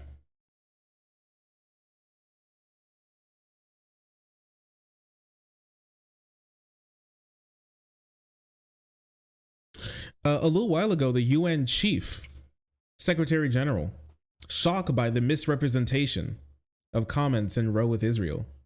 Antonio Guterres, the UN Secretary General, was locked in a bitter row with Israel on Wednesday, saying that he was shocked that the Israeli government has misrepresented remarks he had made to the UN to suggest that he had justified the Hamas attacks on Israel on the 7th. Israel called for his resignation, accusing him of a blood libel and announcing that it was withdrawing travel visas for UN officials, including the UN humanitarian Martin Griffiths. The personal tensions between Guterres and Israel officials comes as the UNRWA, the UN humanitarian agency for Palestinian refugees, warned that it was hours away from being forced to close its operations in Gaza, including the provision of hospital care due to Israel's blockade of fuel. Israel also vowed to stop UN officials from coming to Israel in a bid to teach the UN a lesson. So with Guterres literally saying that you guys are engaging in an occupation and war crimes that literally go against the council that you're sitting on right now. And then they said that, oh, because of that, we're going to throw a fit and revoke all of your visas and stop all of you all from coming.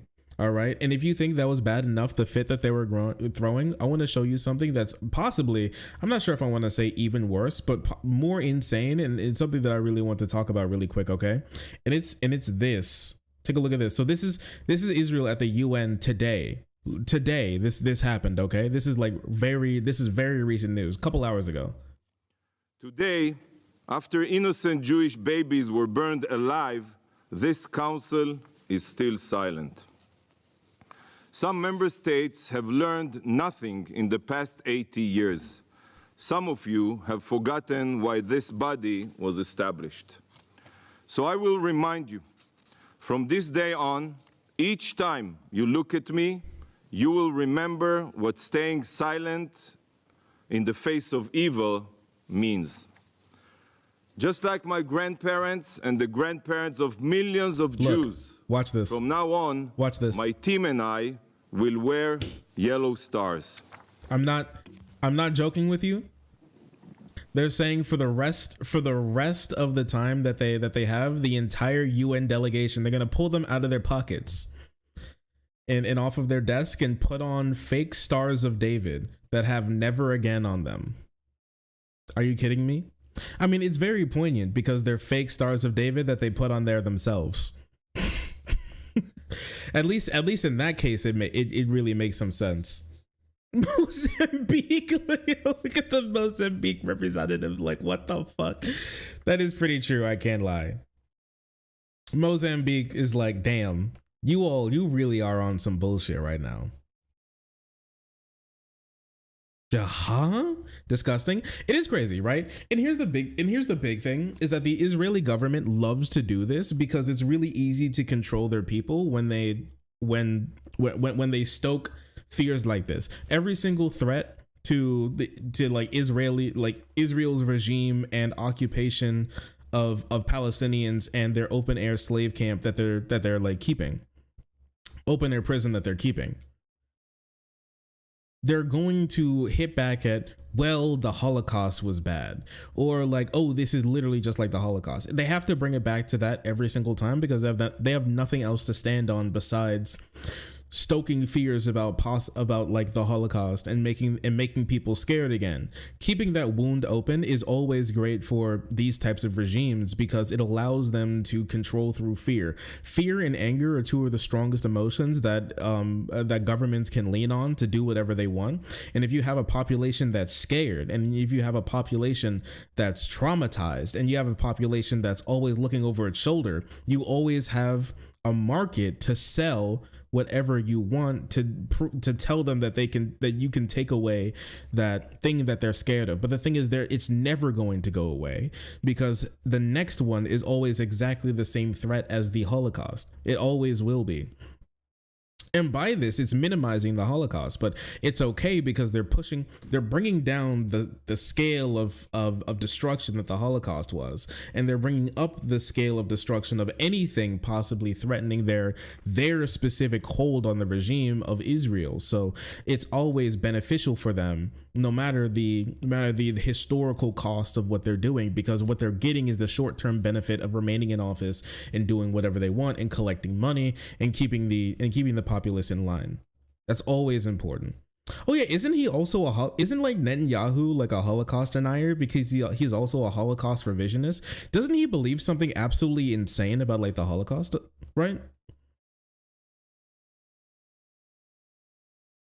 And it's the most incredible one, because now they're just straight up saying, now they're just straight up using the history of a Holocaust to like say that it's fine to just commit another one.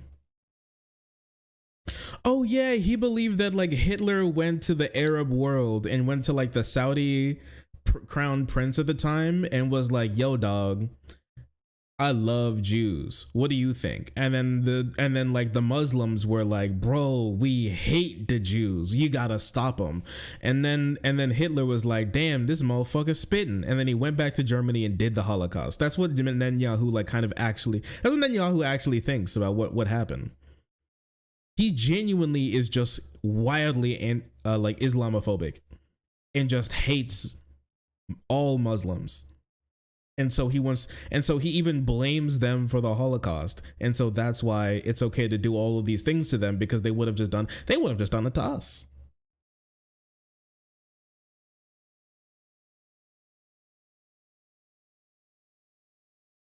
Relevant article on that. Netanyahu blames the Holocaust on Palestinian Mufti. And this attack and other attacks on the Jewish community in 1920 and 1921, 1929 slapping around were microphones. Instigated by a call of the Mufti of Jerusalem, Hajj Amin al-Husseini, who was later sought for war crimes in the Nuremberg trials because he had a central role in fomenting the final solution. He flew to Berlin. Hitler didn't want to exterminate the Jews at the time. He wanted to expel the Jews.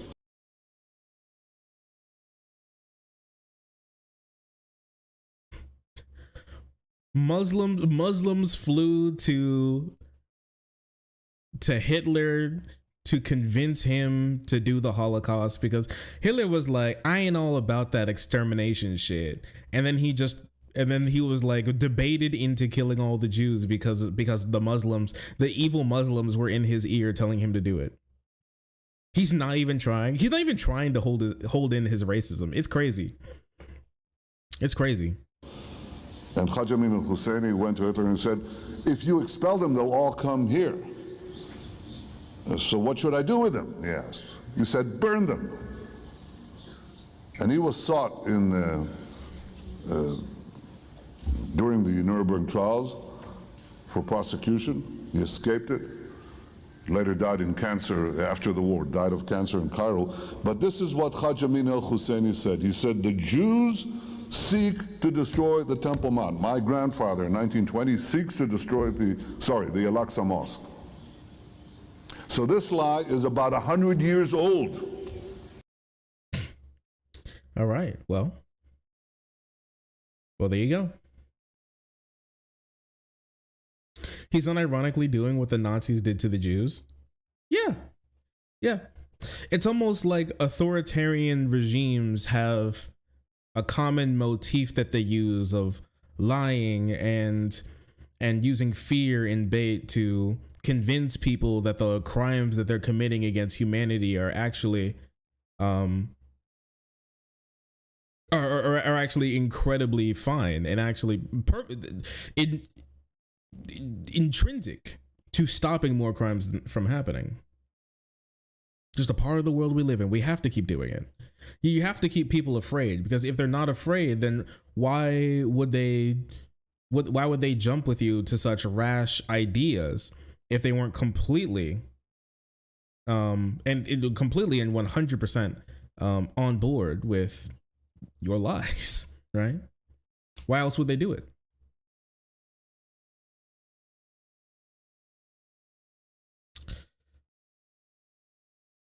Moving on that, more on the ground invasion. There's a Vox article. Also, 1 second, I gotta check these pictures one more time before I go through. Yeah, here we go. Vox article. Here's what we know. There's not a lot of information on the ground invasion at the moment, so you're going to have to stick with me here and look at what we have, because what we have is already pretty damning, but I'll show you in a bit. Israel has begun a prolonged ground invasion of northern Gaza, accompanied by aerial bombardments throughout the territory and communication blackouts that lasted almost 2 days. Since Hamas, the Palestinian militant group that controls Gaza, conducted a brutal terror attack a couple of weeks ago, killing 1,400 people in Israel, the country has expected to launch a ground invasion meant to eliminate the group. The ground incursion is now underway, though for now it looks less like a full-on invasion and more like a phased assault. So basically they're sending in waves of people in and then coming out and then back in and then coming out again. That's basically what they're doing at the moment. While it may take some time for the assault's full scope to become clear, the conflict has already dramatically exacerbated the humanitarian crisis in Gaza. Palestinians in Gaza, who for years have been subjected by Israel to living conditions likened to an open-air prison, and the political repression of Hamas, are weathering Israel's weathering Israel's devastating bombardment campaign, a bombardment that human rights group says has likely included war crimes. And I wouldn't even say likely included war crimes. We have video evidence of Israel using white phosphorus multiple times. Using white phosphorus, which is a banned chemical agent that burns you down that doesn't stop burning until it reaches your bone. That can burn a human being alive and gains fuel from like the fat in your body to burn even hotter. Yeah, it's a horrific weapon it's hard to even imagine the type of like suffering someone would go through on that. But yeah, they've used that multiple times. First time that it was documented that I saw was on a hospital. Second time I think was on a school, but I think that was but I don't remember exactly. I do know they use it at least the second time that I've seen.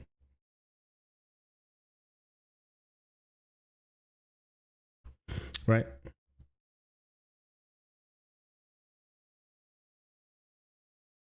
Devils are inside that government.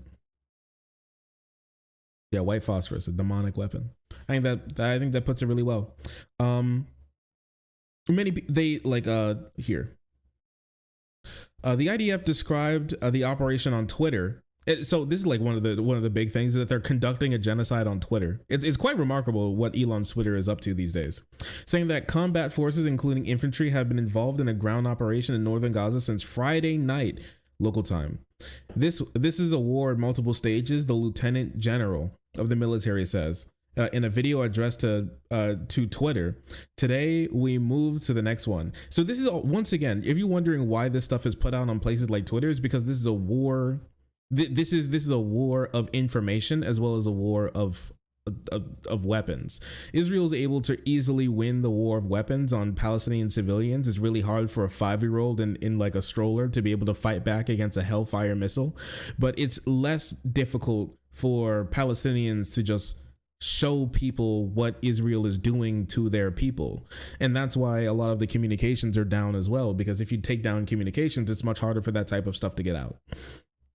And if it's hard for it to get out, then that means they can commit more of it until the international community really forces their hand to stop.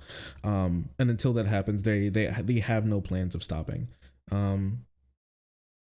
Hamas confirmed that its members were armed and fighting against IDF forces in the northern city of Gaza. But I want to take a look at something. One of the big things that have come out about this ground invasion so far is that one of the things that they've sent in on this ground invasion has been tanks. And one of the worst things that I've seen probably in a while that I'm going to have to show you, unfortunately, is Israeli tanks shooting at civilian cars. Just blasting civilian cars right off the road as they're trying to escape. So let's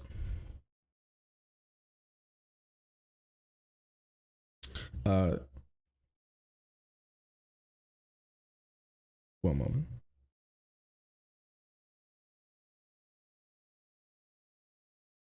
Here in this video. In this video, we can see, and this has been confirmed by multiple sources, that this is actually in Gaza. This is in, I believe, northern Gaza. And this is something that actually happened. This is them firing at civilian cars. Check this car up here. And that is an Israeli tank. The car turns around. The tank moves, its turret. And as they do a 3-point turn, the tank fires at the car. And you can see pieces of the car go flying. They just killed those people. As that happened, as the car was turning around.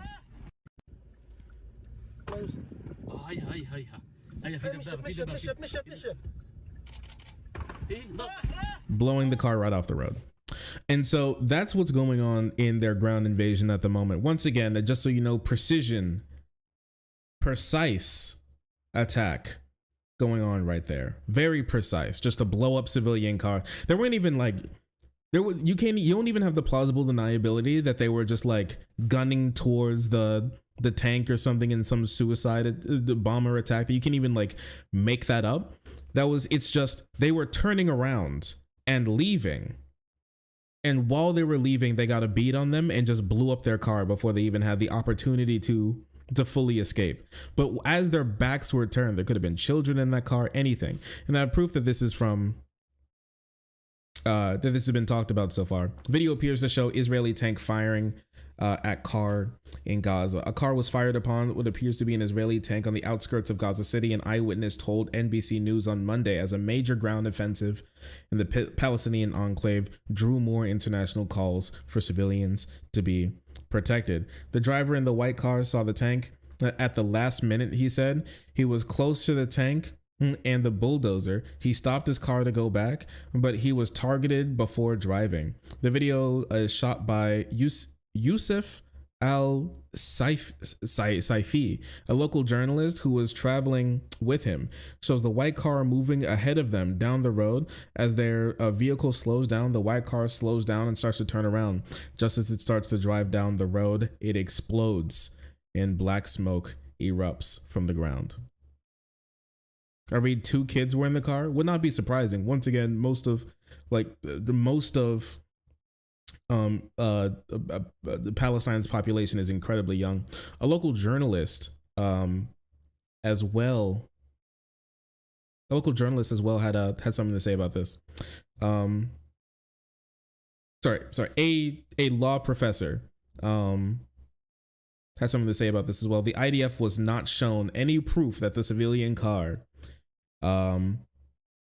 it was no proof that is a civilian car, and there's no information on who was inside. Then why did you fire at it? Why would you fire at it? That's a great question, don't you think? That's so interesting.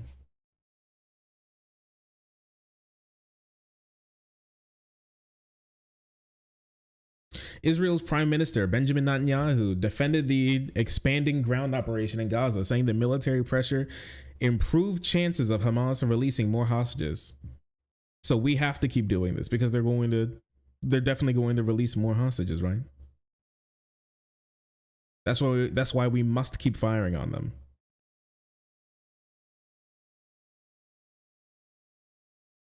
A witness traveling in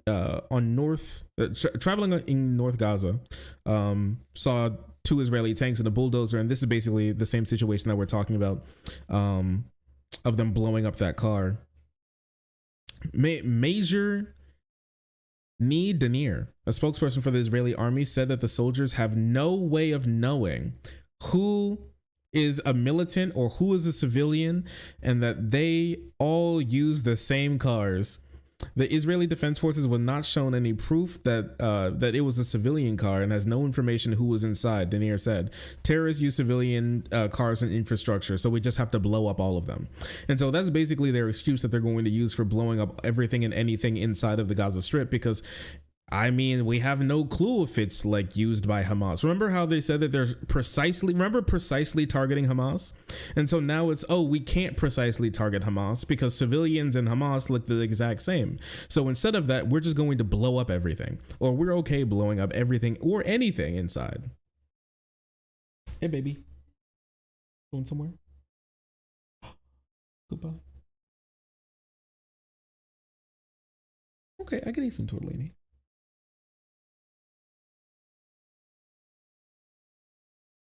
Baby stroller. What do you think? Do you think there's going to be just like how we saw Russian tanks running over civilian cars? Do you think we're going to see a video of an Israeli tank blowing up a stroller because they don't know if there's a Hamas baby in there?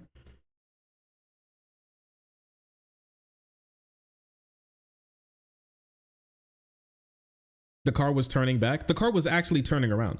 This is proof. Okay, this is proof right here. They are going to blow up anything. Blow up anything and everything. They don't care if it's near them and it's not definitively Israeli. They're going to blow it up. And honestly, there have even been claims coming out, and there've been more claims coming out that like during October 7th that Israeli forces were so unprepared that they even killed some of their own.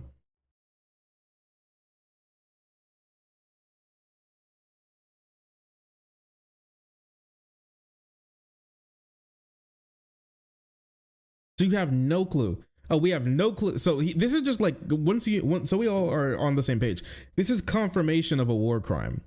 If you have no clue, specifically verbatim, no clue about if what you're blowing up is civilian or military, and then you just blow it up, that's a crime. Am I the crazy one here? Because that seems pretty criminal to me. There's no way you get close to 7,000 casualties in an area the size of like a city with 2 million people inside of it and not kill hundreds and thousands of civilians. It's just not possible. It's not possible to do what Israel's doing without killing thousands of people. It's not possible. And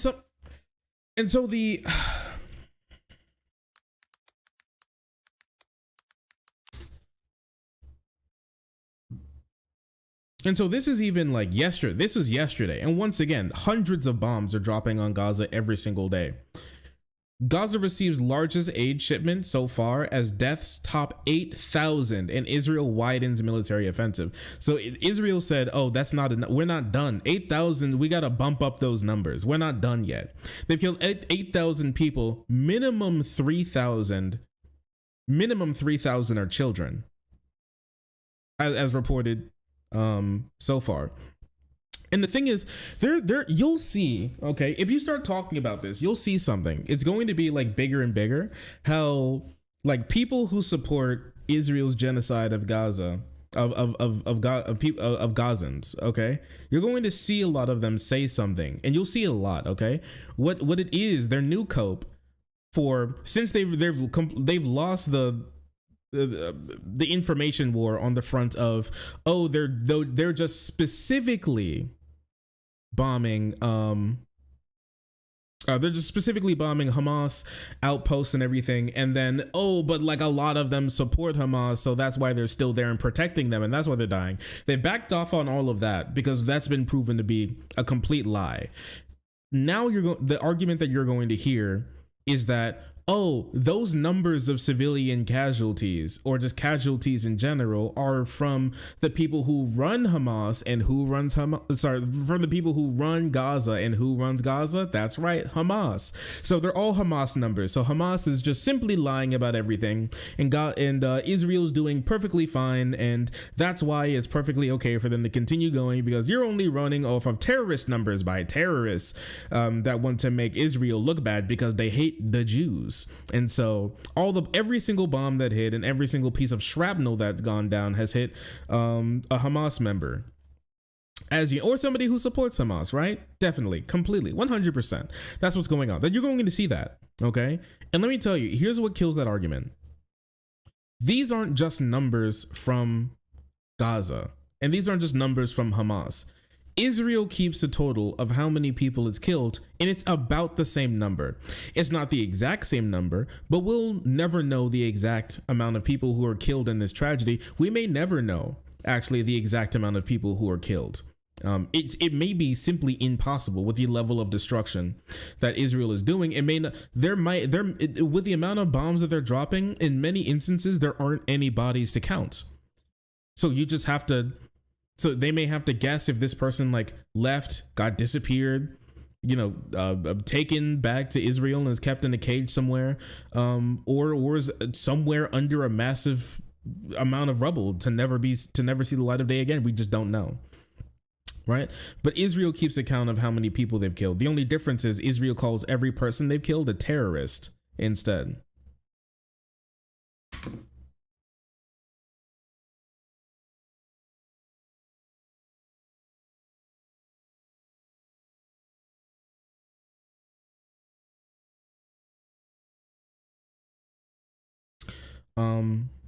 So yeah, that's the difference going on here.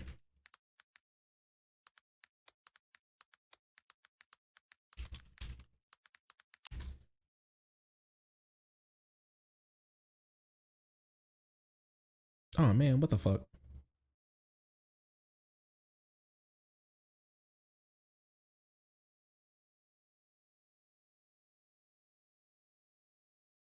And also, just so we're completely clear, all right, on what's going on here, just so we're completely clear, Israel is at minimum, for some people who don't want to hop on the very true train of Israel is producing a genocide here, at the very minimum, Israel is mulling over the idea and thinking about doing a full ethnic cleansing of the area. That's what's going on here.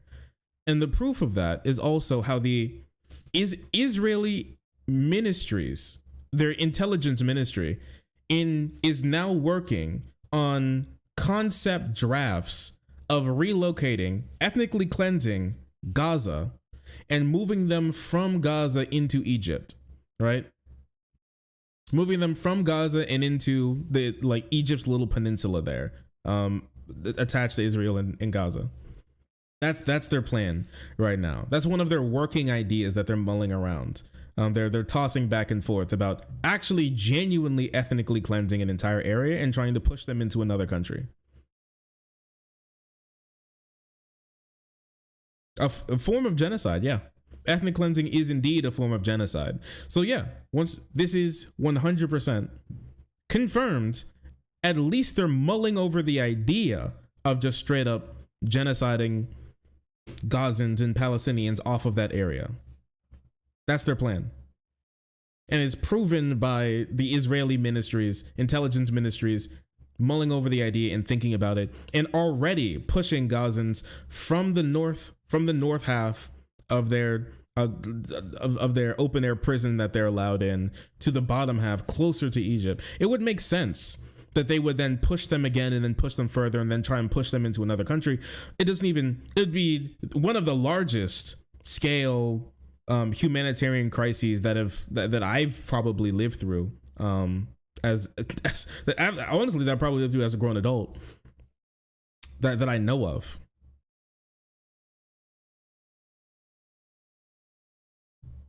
The UN's definition of genocide.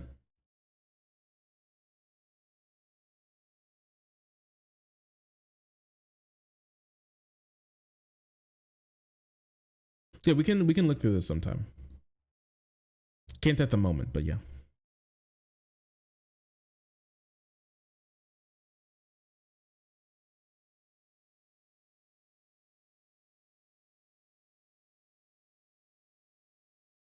So this is their exit strategy at the moment. This is their exit strategy that they're going with right now. Prime Minister Benjamin Netanyahu's office played down the report compiled by the intelligence ministry as a hypothetical exercise. So just so you know, confirmed by Benjamin Netanyahu, Prime Minister of Israel, that this is something that they're thinking about, and said that it's only hypothetical. Listen, we're just thinking it's hypothetical. I was hypothetically thinking about like genociding them off of this land. It's they're throwing around hypotheticals of ethnic cleansing right now. So that's what's going on. And it's a concept paper, but its conclusion deepened a long-standing Egyptian fears that Israel wants to make Gaza into an Egypt problem and revive for Palestinian memories for their greatest trauma, the uprooting of hundreds of thousands of people who fled or were forced from their homes during the fight surrounding Israel's creation in 1948. Haven't you heard of a hypothetical, bro?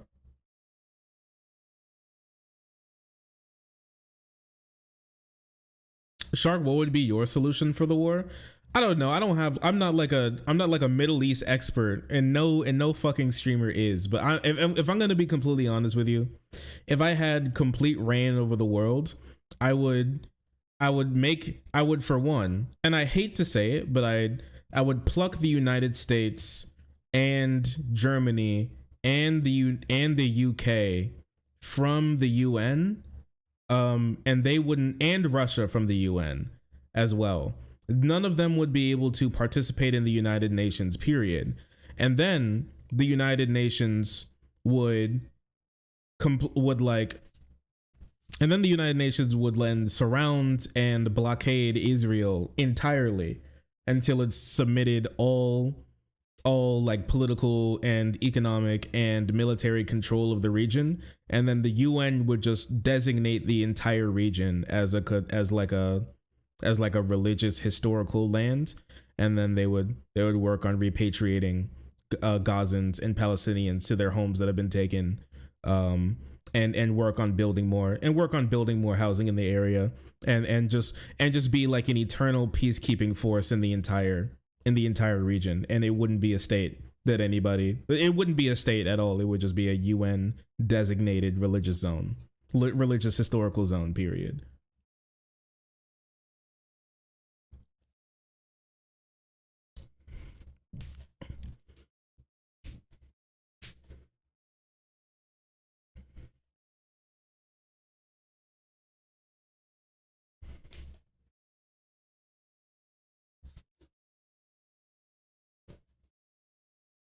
Do you think Joe supporting Israel will have a noticeable effect on by the time the elections roll around?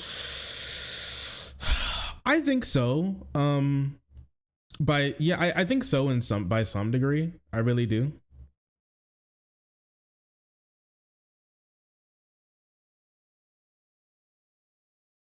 I personally think so, yeah. Young voters, people are very angry with Joe Biden right now. Joe Biden's at his lowest approval rating ever right now. And it's only getting worse. And the way in which him and his administration is handling this entire thing is just reprehensible. I mean, once again, like, White House just compared anti-Israel protests. And also, thank you, Ryan Grimm. Anti-Israel protests to Charlottesville. Just so you know, they compared people because once again, these anti-Israel protests that they're talking about pro-Palestinian ceasefire protests, because she's come up there already and simply said that calling for a ceasefire is tantamount to genocide against Jewish people. All right. So with that being said, she's talking about just people who think that Palestinian children shouldn't be bombed into mist by Israel. OK, that's what's going on right now. She said that that's comparable to like genocide against Jewish people, and it's repugnant and reprehensible. And now she's went even further and said that people who believe that Palestinian children deserve to not be turned into red mist by hellfire missiles and burned to death by white phosphorus are actually the same as neo-Nazis in Charlottesville. Doesn't Biden think the anti-Israel protesters in this country are extremists? What I can say is what we've been very clear about this. When it comes to anti-Semitism, there's no place. We have to make sure that we speak against it very loud. Also, it's anti-Semitism to think that being against Israel is anti-Semitism. It just doesn't make any sense. They're like one of the strongest forces in 1948 when it came to like the idea of the creation of a Jewish state were anti-Zionists, and almost all of those people were Jews. So and be very clear about that. Remember, what the president decided when the president decided to run for president is what he saw in Charlottesville in 2017, when he saw neo-Nazis marching down the streets of Charlottesville with vile anti-Semitic just hatred. And he was very clear then, and he's very clear now. He's taken actions against this over the past 2 years, and he's continued to be clear. There is no place. Didn't the Biden administration want to have Israel stand down? If you can find any article on that, let me know. I saw Biden said, don't try to exterminate all Gazans. But like, we're so many lines past a reasonable idea for what to do in a war when Biden has to go, try not to do a full scale genocide, try not to do a full scale extermination, where he was like, oh, don't make the US's mistakes in the Middle East that you right now in a strip the size of a little city. 75 square miles, 25 miles long.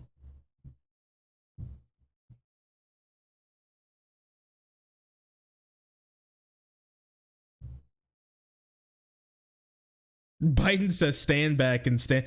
Biden tells Israeli nukes to stand back and stand by.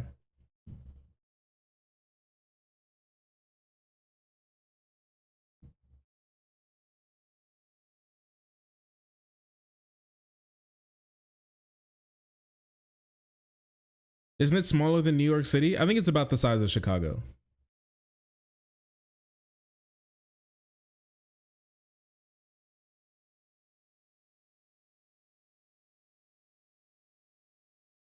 And I can't even show you this, but like, people are now getting shot and bombed in the West Bank right now. This isn't about it, like Gaza, and it's not about Hamas. Hamas doesn't control the West Bank. Why in the world are people in the West Bank being shot and bombed right now? Why are there Israeli tanks rolling through the West Bank right now? What's happening? That doesn't even make any sense. They just want to cleanse these people off the face of the earth. That's it. If I'm going to be honest with you. It's for this type of vile and despite this kind of rhetoric. And we hear you guys, though, talk about extremists all the time. It is usually about MAGA extremists. So what about these protesters who are making Jewish students feel unsafe on college campuses? Are they extremists? I've been very, very clear. We are calling out any form of hate. Any form of hate. It is not acceptable. It should not be acceptable here. And we are going to continue to call that out. And let me be very clear. This is a president that has continued to have that fight in his office, in this administration. You know, when he repealed Trump's Muslim ban on his first day in office, that is something that this president did. He also established an inter-policy committee to counter Islamophobia, anti-Semitism. Yeah, buddy.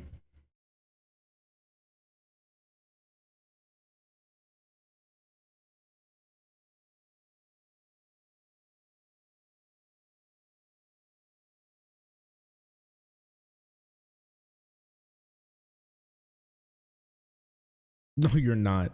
Yeah, not at all. Zero tolerance. Zero tolerance. Yeah, here's Gaza compared to New York. Ooh. Thank you. Very interesting. Yeah, here's Gaza compared to New York City. right? It doesn't even take up all of New York City. It's small. It's slightly larger than Manhattan.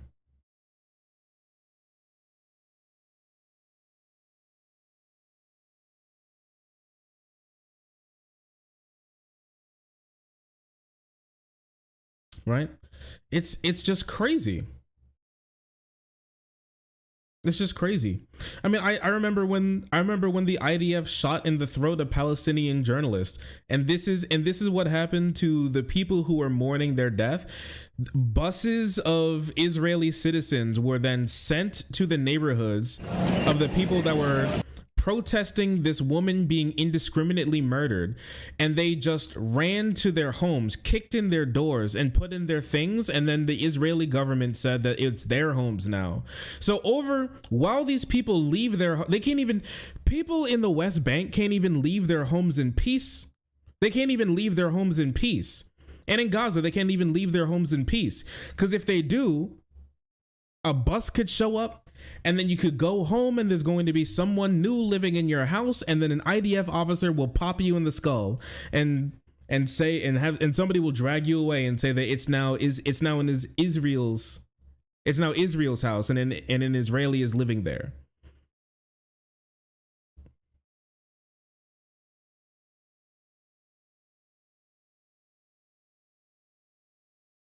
I want to booby chop my whole house. I mean, as funny as that would be, if you probably did, the IDF would probably show up and kill your whole family, and then wipe Palestinians off the entire neighborhood, and then just do the same thing again. Thieves, petty thieves.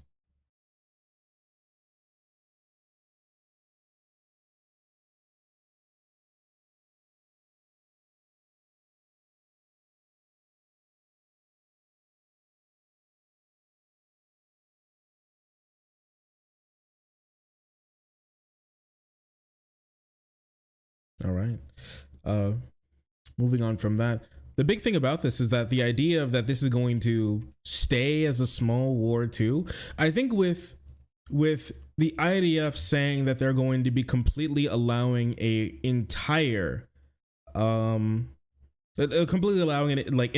ground invasion so far of Gaza, has the incredible possibility, or may even be an inevitability, of it expanding into a larger Middle East war.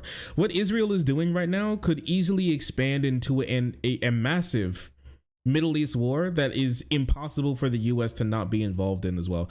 This political scientist talks a little bit about it, and while I don't agree with him on a lot, but on this, I think he makes some decent points. So we'll talk about it. Hi everybody, Ian Bremmer here, and a quick take to kick off your week. It is, of course, an expansion of the war in the Middle East. Israeli troops and tanks now inside Gaza. The ground invasion, the second phase, as they've said, is well underway. Netanyahu, the Prime Minister of Israel, his advisor, saying that payback. What's the alternative to Joe? This sucks. The thing is, there's kind of none. Democrats don't really have an alternative right now that's ready to step up in Joe Biden's place. There's a bunch of great people who probably could. I like a lot of Rust Belt governors and attorney generals would be great as replacements to Joe Biden, but a lot of those people are focusing on their states, which is good, to stop them from being completely overrun by Republican madness. So the idea that they're going to step in and do something at the moment is like incredibly low. And Joe Biden's, even though he's like slowly, or at least at this point quickly dying, is kind of the only person who could possibly be in there. Like Donald Trump and the rest of the Republicans are actually just like are just straight up like, at least Joe Biden is playing lip service to, hey guys, don't commit that many war crimes, it'll make us look bad. The Republicans are actually like, Gazans should be wiped off the face of the earth. Like, I think it was Vivek Ramaswamy at the Jewish conference the other day literally said he wants like Hamas. He wants Hamas militants' heads on pikes. He says that they should kill people from Hamas and then behead them, cut off their heads, and then put them on sticks and then hold them outside of like the Gaza Strip and shit like that. So like this is the people that we're up against. It's like mild genocide to just full scale ethnic cleansing, and it's just I don't know. I don't know. I don't know.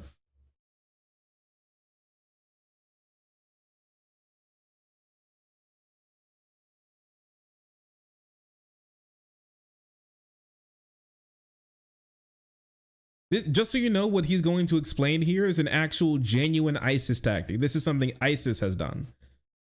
I would love nothing more than for the IDF to put the heads of the top 100 Hamas leaders on stakes and line them up on the Israel-Gaza border as a sign that October 7, 2023 will never happen again, and then to use all of those saved resources to build the border defenses of the future. But that is Israel's decision to make, not ours. That is what David Ben-Gurion would tell Israel to do.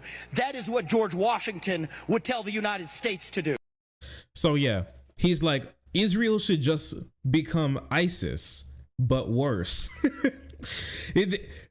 Kill Hamas, like Hamas leaders, all right? Because like, once again, Israel can't tell who's actually Hamas. That's why they're just blowing up civilian cars now, as per the Israeli military. They can't tell who's actually Hamas, so they're just blowing up everybody. So put their heads on pikes and then line them outside of the open air prison that you're keeping. And then after that, that's when you're able to and then after that, that's when everything's going to be all right. All right, just do a little ISIS real quick.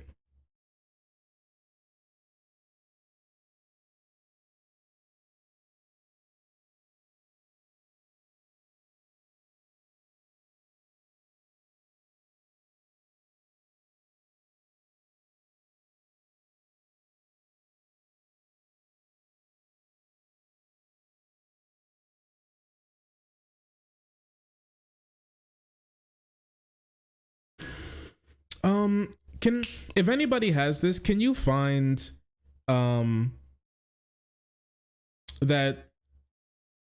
there's a graphic going around from Israeli TV saying that terrorists were killed, right? 7,000 terrorists were eliminated, right? Which is almost the same exact number of people killed that the Hamas ministries have been claiming have been killed in Gaza. So like, once again, the numbers are the same from both sides. Sure, like, it's fine to be skeptical of numbers coming out in this war right now. You should be skeptical of numbers coming out on both sides, but the numbers are almost exactly the same with how many people Israel says they've killed and how many people Gaza says have been murdered. And the fact that half the population is like 19 and under, the idea that 7,000 of those people killed have been just Hamas militants is something that I'm not even sure if I could possibly put words to. It's that stupid. Actually, it's just not possible to like I don't know what type of like buffoon you have to be to actually believe that's true. Right?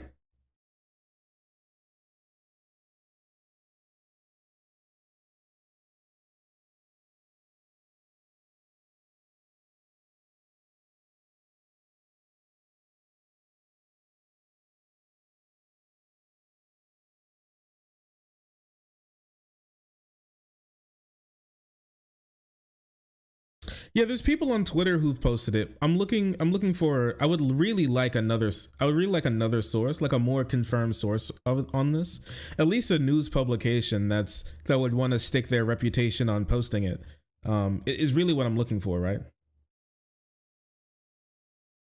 But we may have to wait for that. But since I can't find any extra confirmation outside of what people claim was on Israeli TV, I'll just say I will say that that is unconfirmed, and so be skeptical of that, but it would not surprise me so far if I'm going to give you my opinion on that.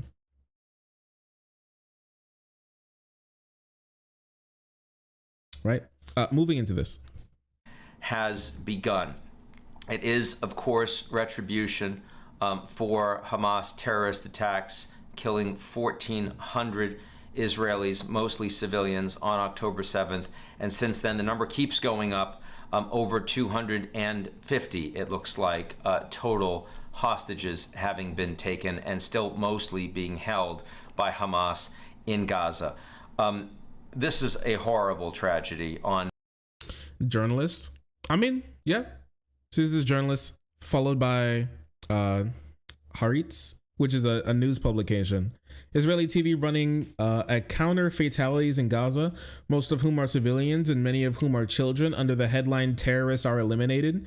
The terrorists we eliminated. Yeah, it's like eliminated terrorists. Terrorists we eliminated. That's basically what this says. This is the number that they said. Remember how we read earlier that Gaza said that over 8,000 people have been killed, and then Israel comes out and said that we've killed 7,500 people. It's pretty close to the number.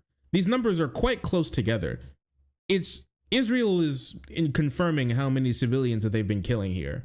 I would not be surprised that like a couple hundred Hamas militants have been killed in this number, but I don't believe you can't level a neighborhood and tell me that everybody killed in that blast were Hamas militants. You can't do that. I'm not that stupid. All right. I'm just not that dumb. I'm not that dumb. On every count, and the deaths that we will see, both the ability of the Israeli Defense Forces to take out Hamas military leadership, and also the Palestinian civilians who are caught up in this fight.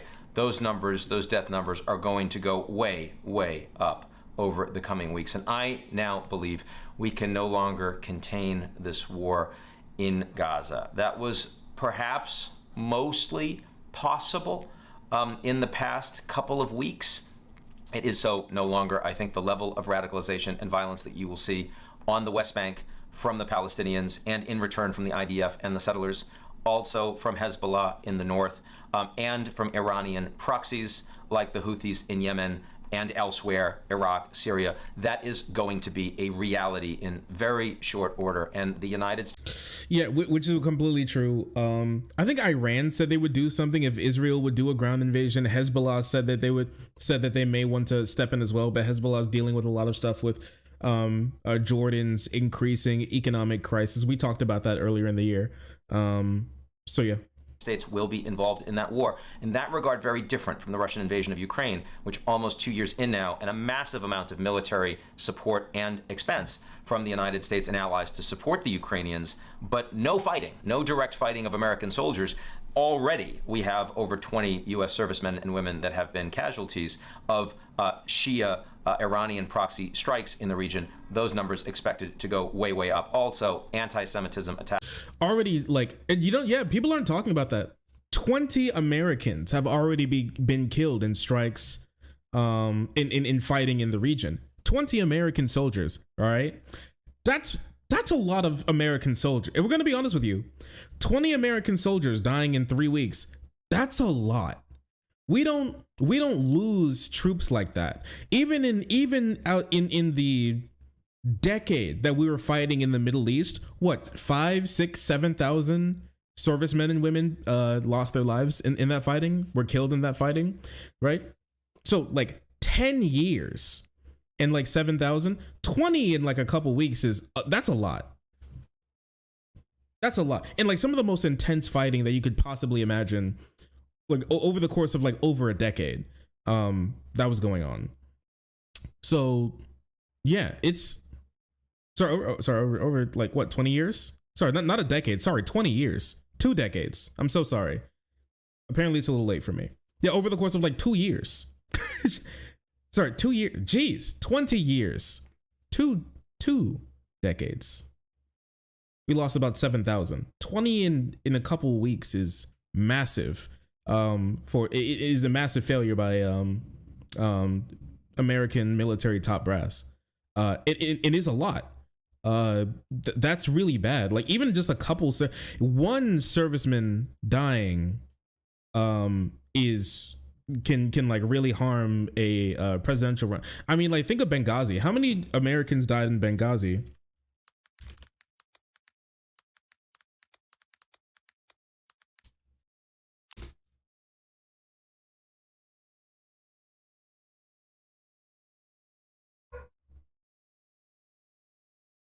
I forget, 13. Yeah, 13 service members died in Benghazi in that mistake in 2012. Oh my bad. Remembering the 2012 Benghazi attack that killed four. Like Fox News was fucking hammering Hillary Clinton over the death of 4 servicemen. 20 is wild. Never forget 4. 4 died. Less you can count that on one hand. And it held over like a presidential candidate for years. Across the region, terrorism against the United States in the region, and more broadly, I expect that we're going to see so much more of that in the coming weeks and months. And that means that this is not just Israel's war against Hamas, it is also a U.S. war in the Middle East. And the Americans will resist saying that, but increasingly that will be a reality. And in that regard, I do think that Biden has some vulnerabilities here in 2024. Israel minister offers Turkey to take Gaza residents. Wow. I can offer Erdogan not only to support them from afar, but also to take them under his protection. And they can go live in Turkey. Israel Minister of National Security Ben-Gvir. Wasn't Ben-Gvir one of the guys rolling around with like trucks full of guns to hand to settlers to start shooting people living, like to start shooting Palestinians living in like the remains of the West Bank?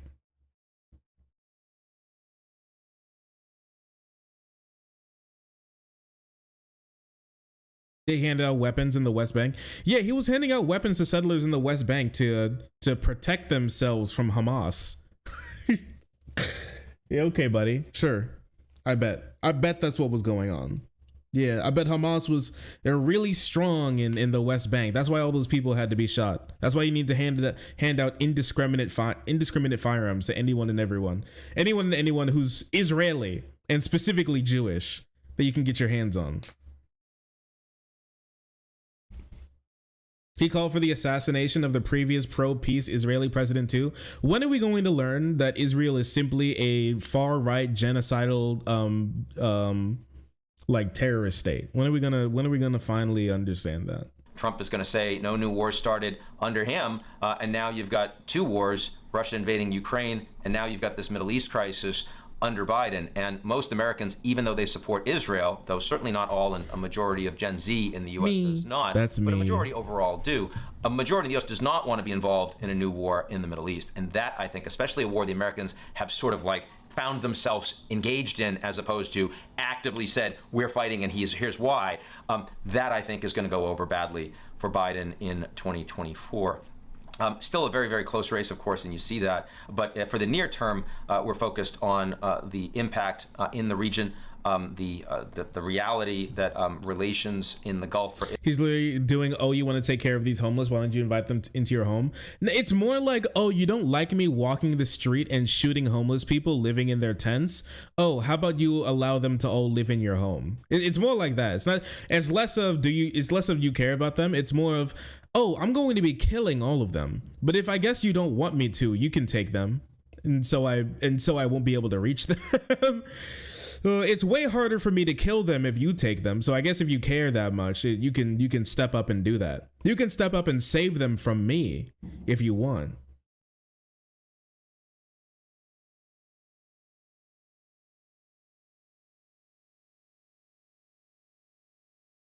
Did you see the Mike's video about Muslims voting in Michigan? I haven't, but we can watch that tomorrow.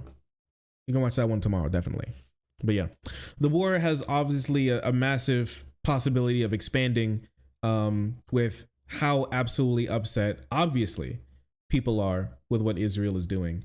And how multiple actors in the state have said that they would do something or intervene if do something or intervene if Israel would engage in a full-scale ground invasion of Gaza. And it seems like they want to they want to try and say that it's not a full scale by sending in waves of assault units instead of 100%. of that. Even the UNICEF said that child casualties are staying in our conscience with how many bombs that they're dropping. This was just a couple days ago, right? A large portion of the populace is under 18 right now. By a couple days ago, 2,300 children were reported to be killed. UNICEF called for an immediate ceasefire and sustained an unimpeded access for humanitarian assistance, and that's something that Israel is not going to be working with. Not only that, we saw earlier in the stream that they said they're going to be restricting or denying access for people living for people of the UN who want to go to Israel to help get to Gaza. They're not even they're going to revoke their passports to stop them from coming in, simply because they said that they don't like the idea of them killing all of these people. So that's what we're dealing with now. That's what we're dealing with now. And I don't know, it's really hard for the Biden admin and these types of people to even, it's really hard for them to be able to get away with this at this point, at least for younger generations who are more tuned in to what's going on and don't have this, and have a less likelihood of having this incredibly baked in idea of everything Israel does is right, and it doesn't matter how many people they kill, they're Muslims, so it's fine, like baked into them from American propaganda. But it's especially with the White House coming out and saying that calling for ceasefires are repugnant, and every protest for Palestinians and Gazans and children are anti-Semitic, akin to people cheering for the Holocaust. It's going to be hard for them to bring those people back. Damn near impossible, if I'm going to be honest with you. And I actually can't even blame someone for not wanting to vote for any of these people ever. I really can't. Like, logically, when it comes to just like the cold political calculus of it all, like you can't really make a good argument for not voting for them, or at least being open to, if you're in like a swing state or something. But when it comes to the more broad human aspect of what the Biden administration is supporting and giving money and weapons to, it's hard to make that it's hard to make that decision outside of simply being a deprived, bot that only makes political decisions about what's going on. Outside of that, you can make very good arguments about why Joe Biden should not be president, period, right? But you can also make that same argument about like almost every other politician. I mean, Fetterman at the moment is another one. Fetterman has been going crazy on his platform and saying that nobody should ever be saying anything good about like the Palestinian people and all those children who were bombed. It doesn't really matter. Somebody approached him recently and he just like stood there completely silent as he talked about how it's perfectly fine to support a humanitarian ceasefire, and he even called upon one of his Fetter minions to assault the journalist and force him out of the restaurant that they were in, even though he didn't have a right to do that. He just assaulted the guy. And I call him Fetter minion because he was almost dressed exactly the same as Fetterman. It was kind of insane looking. Here, let me show you.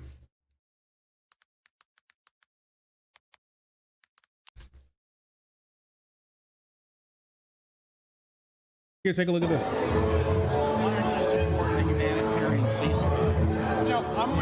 He asked, why aren't you supporting a humanitarian ceasefire? I'm with the team. I can talk to. No, I can talk to. I voted for him. I'm sorry, this is a democracy. It absolutely is.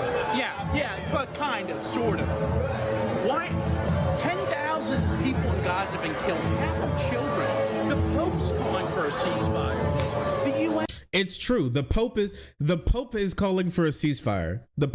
Pope Francis came out and said, war, nobody wins wars. You always lose them, always. Israel needs to stop. So Israel has lost the support of the Pope at the moment. The UN's calling for a ceasefire. The Pope's calling for a ceasefire. The world actually is calling for a ceasefire. The only place on God's green earth that people aren't calling for a ceasefire is the United States, and they're the only ones fueling this war to continue. That is called for. I'm just asking you. You're a good guy. I voted for you. I know you're a nice guy. This is important. You need to leave. Here, can I give you a phone? And he says, okay. Look at him. And look at the Fetterminion. Look. Dressed exactly like Fetterman, looking exactly like Fetterman. Does he have a do-rag on? Bro, what is his hat? He looks like a level 1 RPG character. What the fuck is he wearing? What's on his head? What is this? He's got the starter cap that happens in the chest in the tutorial cave. What the fuck am I looking at? Same hoodie, same pants, same shoes. It's the Fetterminion, I'm telling you. He sicked his Fetterminion on him. Kill him, boy. He wants me to stop supporting a genocide. Rattle him, boys. And they're gonna like beat this guy up behind the behind the fucking restaurant, dude.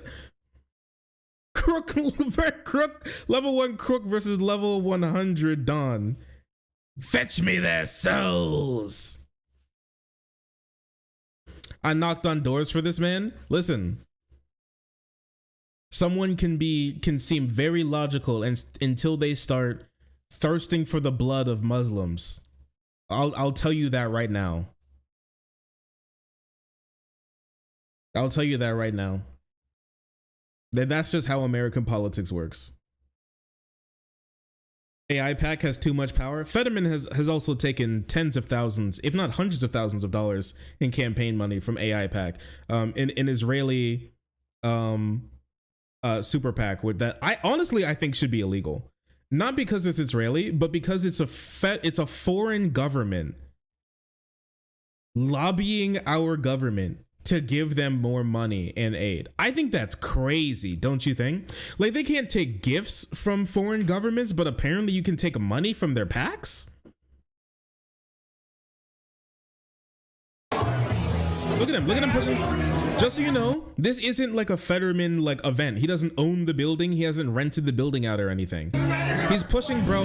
He pushed him into a door and completely out onto like the street. Look at him. He's actually assaulting him. He pushed him downstairs, bro. He could have tripped. Look at the fucking Fetterminion, man. What's going on? Assaulted him. He just assaulted him. He needs to leave. He needs to leave? You can stop him from, fine. Stop him from talking to Fetterman. Like, get in between him and Fetterman. Okay. Whatever. I think you should be like put in jail, honestly, but whatever. I think in a civilized society, you should be put in jail for trying to get in between two people when one guy has the power to help stop a genocide. Anyways, and he's not. But like, trying to push him out into the street is like you're a bouncer is crazy. It's the Fetterminion, man. Stand your ground laws. You're telling me he should have pulled out the iron?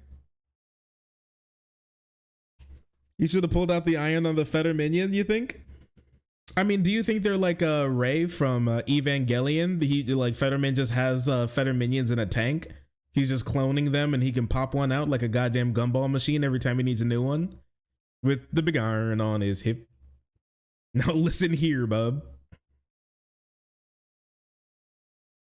Nah, he should have started swinging stand your ground laws. I don't know what stand your ground laws are like in Pennsylvania, but like I'm not going to lie to you. He had the complete right to pepper spray this guy or clock him or put him down.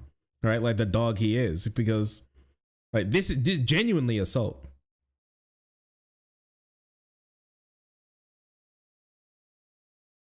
It's a cool duck though, you're right. He's got the blicky.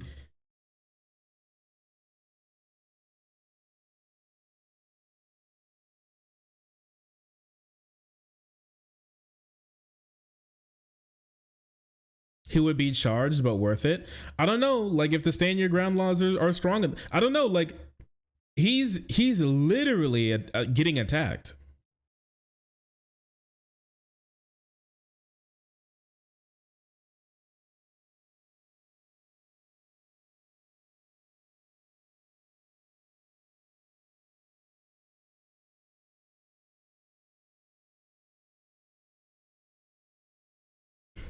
So we'll see.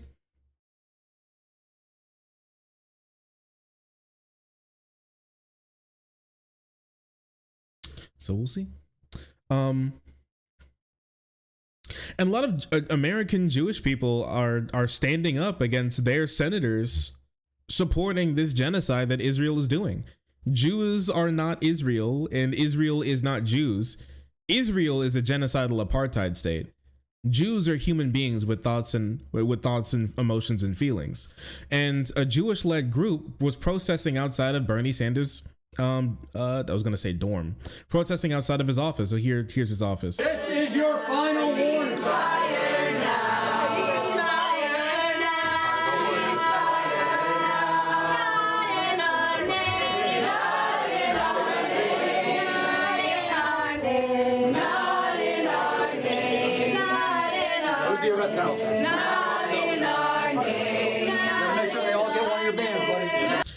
Just so we understand, this is a Jewish-led organization protesting Israel genociding a group of people supposedly to help Jews, being arrested for advocating for a Jewish senator to do something about it.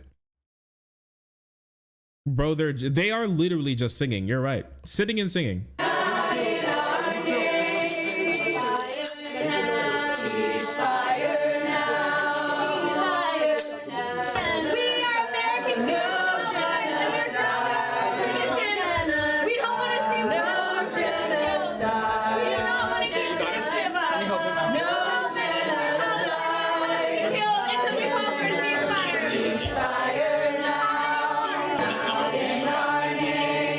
I'm not gonna lie, the song's kind of a banger. They labbed that out pretty well, and it turned out really good. I can't lie. The harmonizing's good. The bars are great. Ceasefire now, not in our name. It's true, because people are literally saying, oh, we need to genocide them for the Jews everywhere.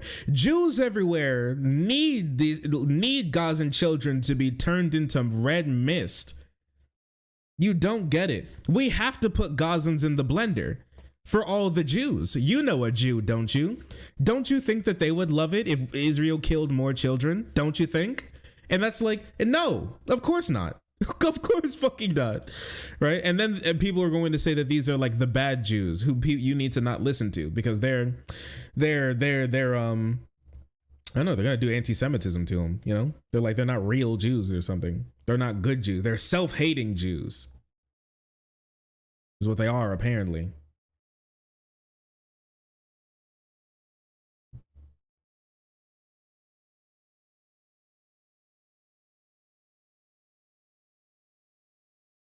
Israel has hypnotized the world. Now, I wouldn't say something like that personally.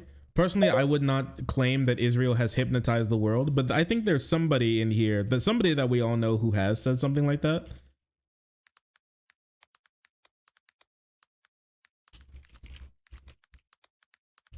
There's somebody I think I know who said something like that before.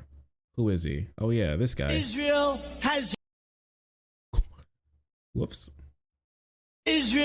has hypnotized the world.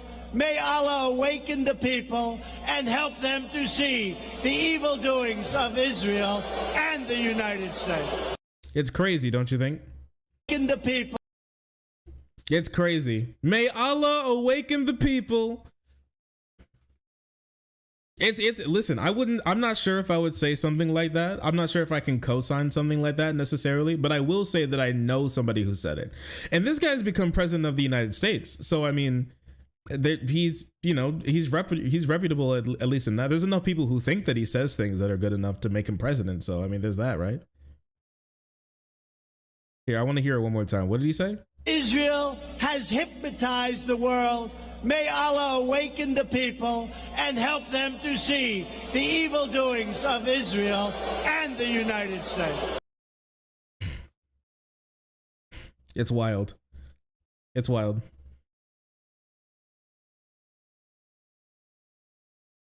In Alhamdulillah.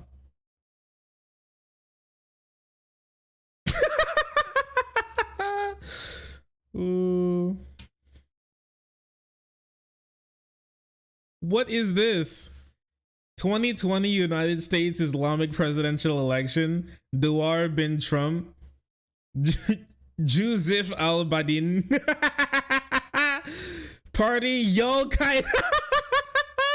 Party American Socialist Barath. Home state. Florida law.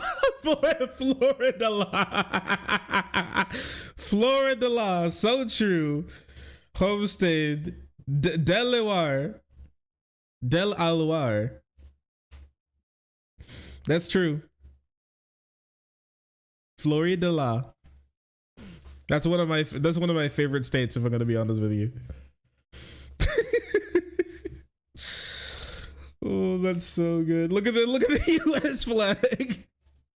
The IS flag, sorry. What the actual fuck? What do you mean what the actual fuck? Choose. The time has come for you to choose. Duar bin Trump or Joseph al-Badin. All right? The time has come. Flag goes hard, not gonna lie.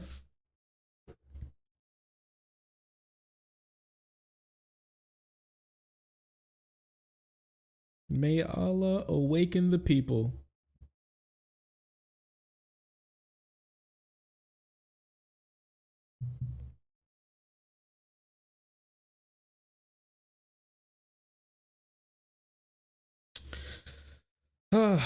All right. And I mean, outside of that, talking on Jewish people in the country protesting against what the state of Israel is doing. We have this as well that recently came out on the 14th. Descendants of the Holocaust survivors protesting Israel's genocide of Palestinians among arrested in front of Chuck Schumer's house in New York City. So it wasn't just Joe Biden. It wasn't just Bernie Sanders. People who were arrested. It was also in front of Chuck Schumer's house. People were also getting arrested as well. It's pretty bad. And things are getting so bad, in fact, that some of Israel's most ardent supporters, you remember at the beginning of this, how we talked about how Ian Miles Chong was posting crazy amounts of misinformation about what was going on, and even claimed that and even claimed that IDF soldiers going house to house with guns was actually Hamas going house to house with guns. They've kind of changed their tune somewhat. And this tweet was pretty good. They're leveling the entire place. Jesus Christ. The Israeli military says fighter jets struck more than 450 targets in Gaza over the past day. All right. And another one here where Gazans are trying to pick their children out of the rubble of leveled apartment buildings that Israel bombed. Piers Morgan as well, who basically all he has to say about the situation is asking people on his show whether or not they love Hamas. He even goes, where are these Palestinians going to live when the war is over? So many of their homes are being destroyed. Does Israel have an answer? Do they care? They do a little bit. They don't want Gazans in Israel. The place where they want Gazans is like hell or in another country. So that's why they're going through hypotheticals about what they're going to do with them, and genociding them off and ethnically cleansing them out of the Gaza Strip is one of their solutions so far. They have a final. Israel is thinking up final solutions for the Gaza's problem, for the Gazans' problem, right? And just cleaning them up from the Gaza Strip is one of their big ideas that they're mulling around right now. Yeah, looking for a final solution to the Palestinian question, and also more aerial proof on Gazans on Israeli forces using white phosphorus in the Gaza Strip as well. Can you even imagine what those emergency workers are going through? Man, again? Oh yes, it's been multiple times. They're just dumping their reserves of white phosphorus. And you might also be wondering, Why in the world do you even have a white phosphorus stockpile to begin with? I don't know. I don't really know. It's curious how that works out, isn't it? It's weird how that is, huh? No reason for them to have it, but you know, okay, I guess. And like, Palestinians can't even be safe in America at the moment. We already looked at the story of the 6-year-old Palestinian boy who was stabbed to death, and his mother who was also stabbed, but thankfully didn't pass away, who wasn't murdered, right now, right? They can't even be safe there. Here, in Queens the other night, it was reported that a man was tearing down pro-Palestinian flags and banners outside of a stand that was literally just like, get a taste of Palestine, so people could humanize these people.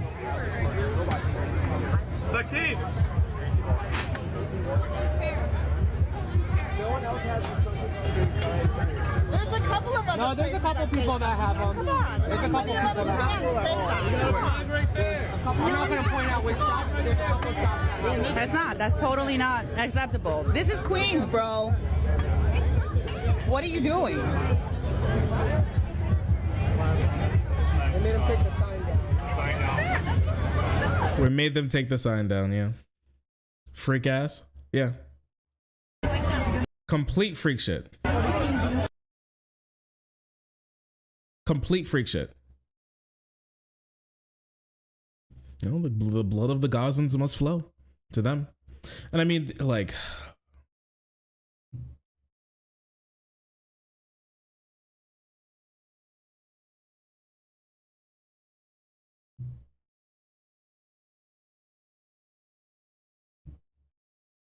I don't know. There's so many stories about the suffering that Palestinians have gone through. I can't play all of them. I think I'll leave at the night of some of the crimes that Israelis were committing, or that the Israeli government was committing against Palestinians even before this new hostilities broke out. Like this mother clinging to the grave, and this has been confirmed. This mother clinging to the grave of her son as like the Israeli government is bulldozing it. I'm not sure about if it was for a theme park, but I do know they were bulldozing an entire graveyard, and IDF soldiers came to peel her off of her own son's grave as they were bulldozing the entire place.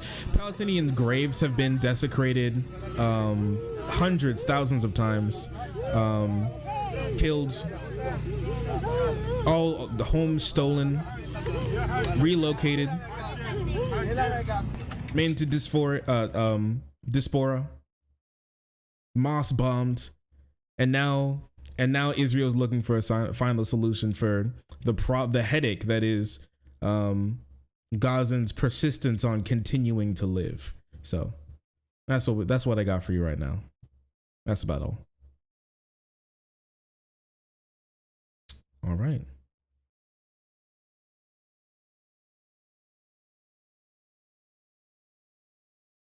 All right.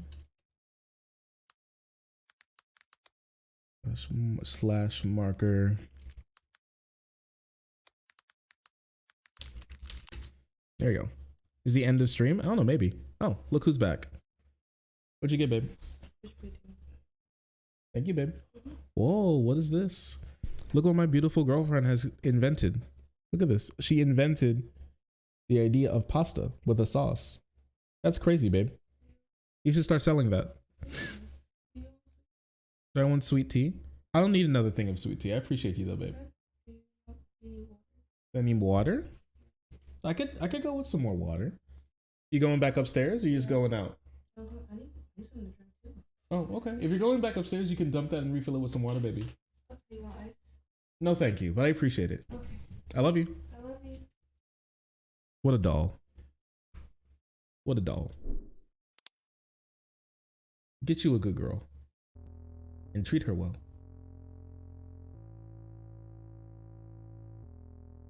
All sauced up on a Tuesday. Quite sauced.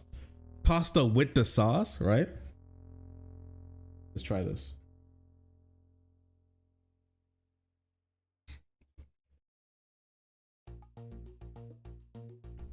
That's good. That's good. It's a cream-based sauce with sun-dried tomatoes and bacon bits. Mmm.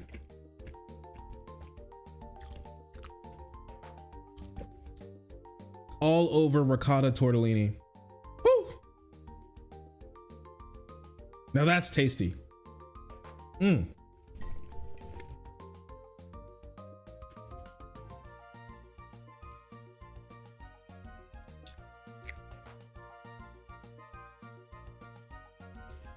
Did we watch PBD confront DeSantis on the shoes? Yes. Yes, we did. Absolutely. You trying to make me hungry? Remember to reminder to myself to add sauce to my pasta next time? Absolutely. It would be a great idea. We need a little unwind from what we just did. I talked about it before, but I really don't want to turn into the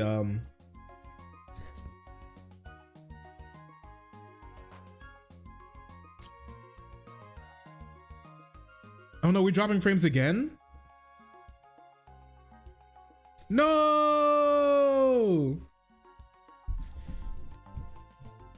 No! No, this can't be. This cannot be. Please stop. Why? What have I done? I suffer for what? Why do I suffer? And it keeps going. My internet, yeah, my internet cables are pasta too. My frames. Yeah, and they keep dropping. How many? Couple hundred frames? Couple frames every time? Man, that really sucks. We stuttering right now. I'm so sorry. Give me a second. We need a moment. The internet needs to heal again. For some reason, I don't know, at late night, our ISPs just like, what if we fuck up the internet as like a funny haha, I guess.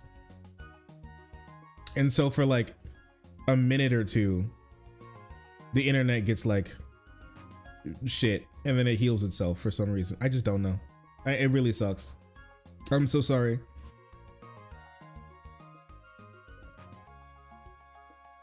Buffering too, yeah. 2 billion. All frames must go. Thanks, baby.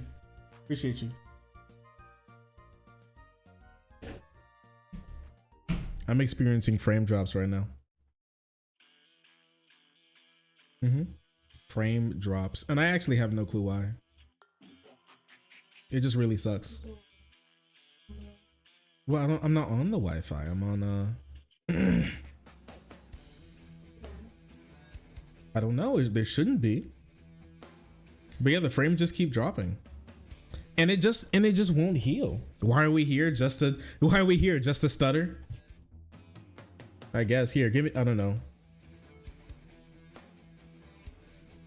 Because I'm not doing anything, and like almost like the parents are almost basically asleep. They're not doing anything. Yeah, they're just watching TV. I'm not doing anything, and I'm not doing anything in here.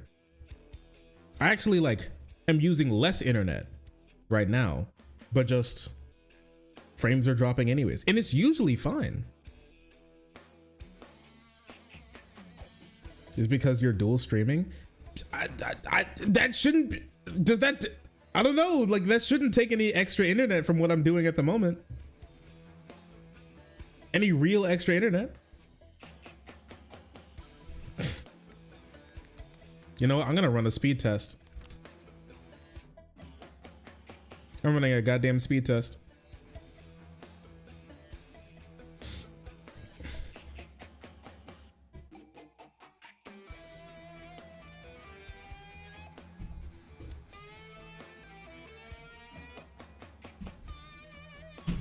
Oh, are we good? I think it stopped. Chat. Reload. I think we're good. I think we're back. Baby, we're back. I did. It's very good. It's great pasta. Thank you so much. We're back. Reload, refresh. Refresh. We're so back. We're so back. Ah, a woman. That is true. She is a woman. She's one of the best women, if not the best woman. Period, actually. To ever exist, even. Women have reached their peak, and I got her.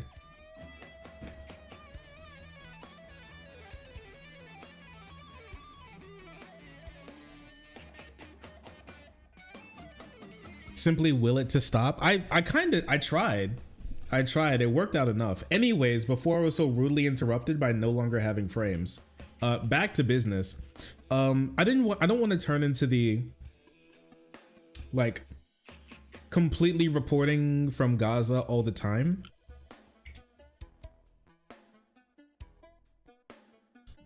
Especially since it's much better to allow stories to simmer with how, you know, things are able to just happen and then be posted online. So you won't see me talking about it every stream, and sometimes not even every other stream, but I plan to do stuff like that again, where things happen and I'm able to keep up with them, and then I'm able to tell you them again.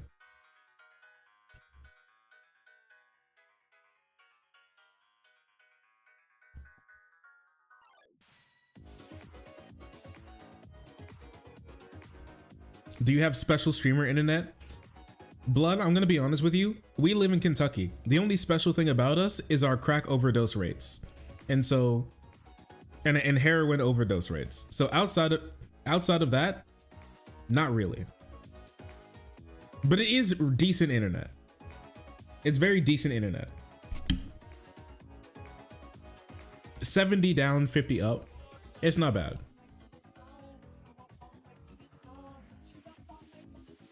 But then every once in a while, the ISP will just shit itself.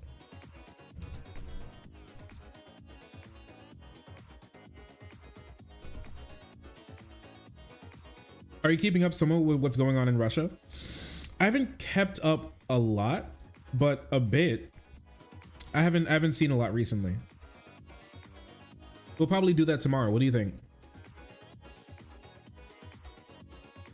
Tomorrow, do a couple segments, do some research in what's going on with Russia, keep up with like the Ukrainian war and in Russia, and see what's going on inside of Russia, and then play some games. What do you think? That sounds like a good idea for stream.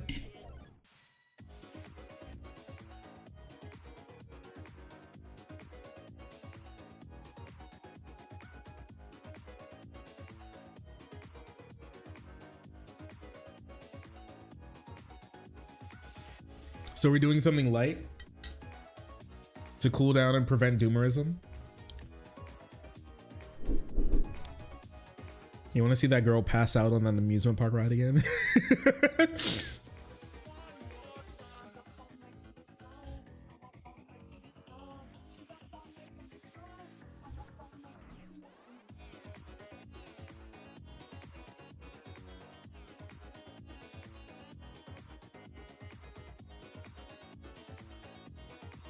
Hey, let me see what I save.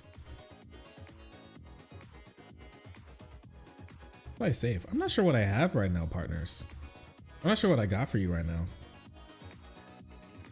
Some of the good stuff that I've shown you was at the beginning.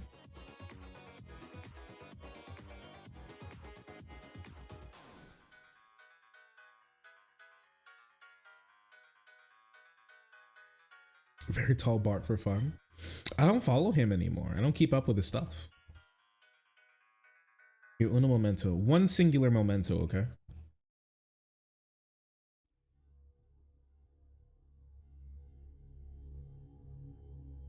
Little gaming? We could do a little gaming. You want to do a little Mario Wonder? Are you ready for things to get a little wonderful? What do you think about that? Just play the Trump a la clip on loop. Oh, it's so fucking good.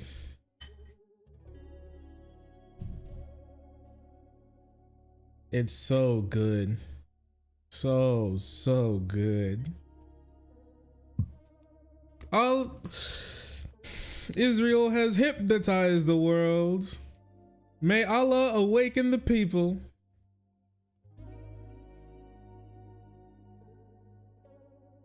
Yo, did you see this? Yo, did you see this? A whale clip. A whale said, yeah, hey, yo, fuck this, fuck this surfer. Yo, check this out. Vibing, having a good time. Out of nowhere, jump scare, whale. Yo, what the hell? Fuck this surfer in particular. Goosh. Wait, look at that. Oh, he fucked him, dude. What the hell? That's such a good camera angle too. It's actually perfect. What's up with this guy? Why is this guy's body shaped like this? Why is he on the propeller? Like, why is he on the surfboard like a C? You ever think about that? Is he using his own body as the sail for his surfboard? Is that what's going on here? He's like a cartoon character getting turned into a kite. That's wild. He got obliterated. He did get fucked by that whale. Completely obliterated. Look at that. Slammed. I've never seen someone get slammed by a whale like that in my whole life, and that's really funny. I can't tell if that's man or whale. It's man? He's fighting for his life, bro. Oh. Hey, fuck are you? Popped out of the water, slammed him. Failed, does not elaborate, swims away.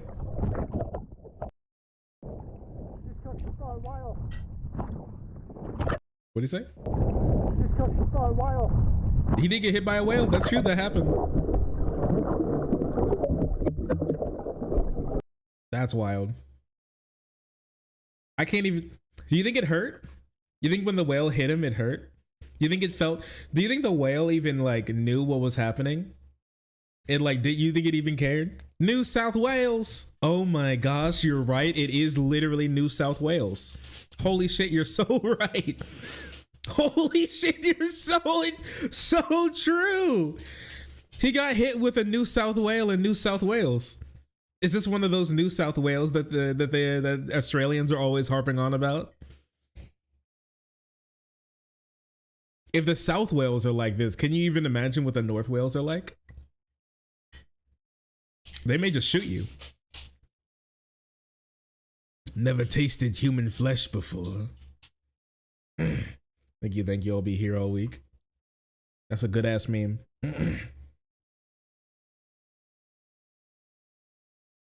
The whale, the guy probably deserved it. Uncritical support for the whale. Do I even have a treat? Redeem a treat. Do I even have a treat up here? I don't know if I do. We got anything to give to this mangy mutt? Cracker? Good idea, babe. You want to feed it? What do you guys think about feeding his dumbass a cracker? I was getting applause for my favorite fact about killer whales. I love that.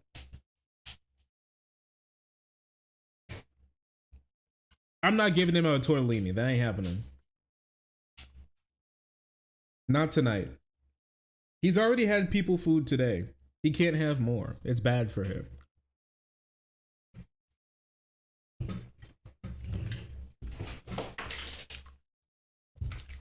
Come here, Frico. Come here.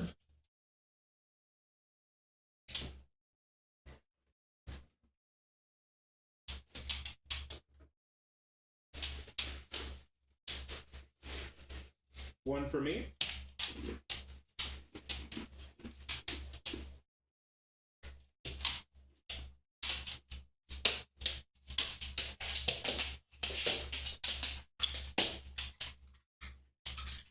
And one for you.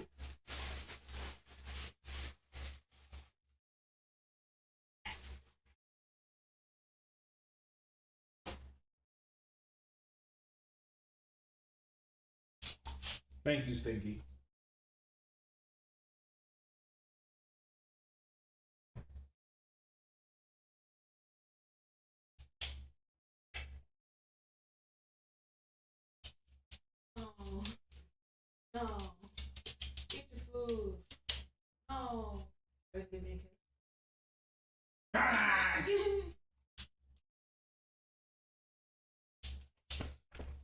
I just gave her a kiss. That's all that happened.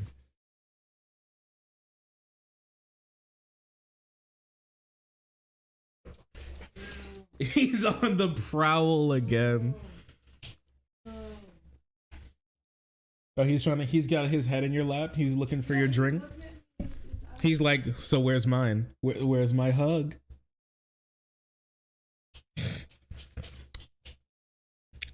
I just got here. Why is Shark hunting his GF? I've never done that. I've never done that.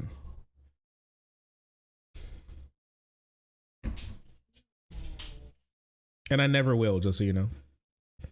Save her? There's nothing to save her from. Save me. Sometimes she's just prone to saying things. It's weird.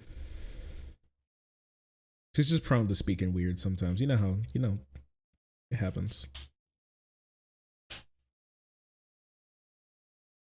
Not again.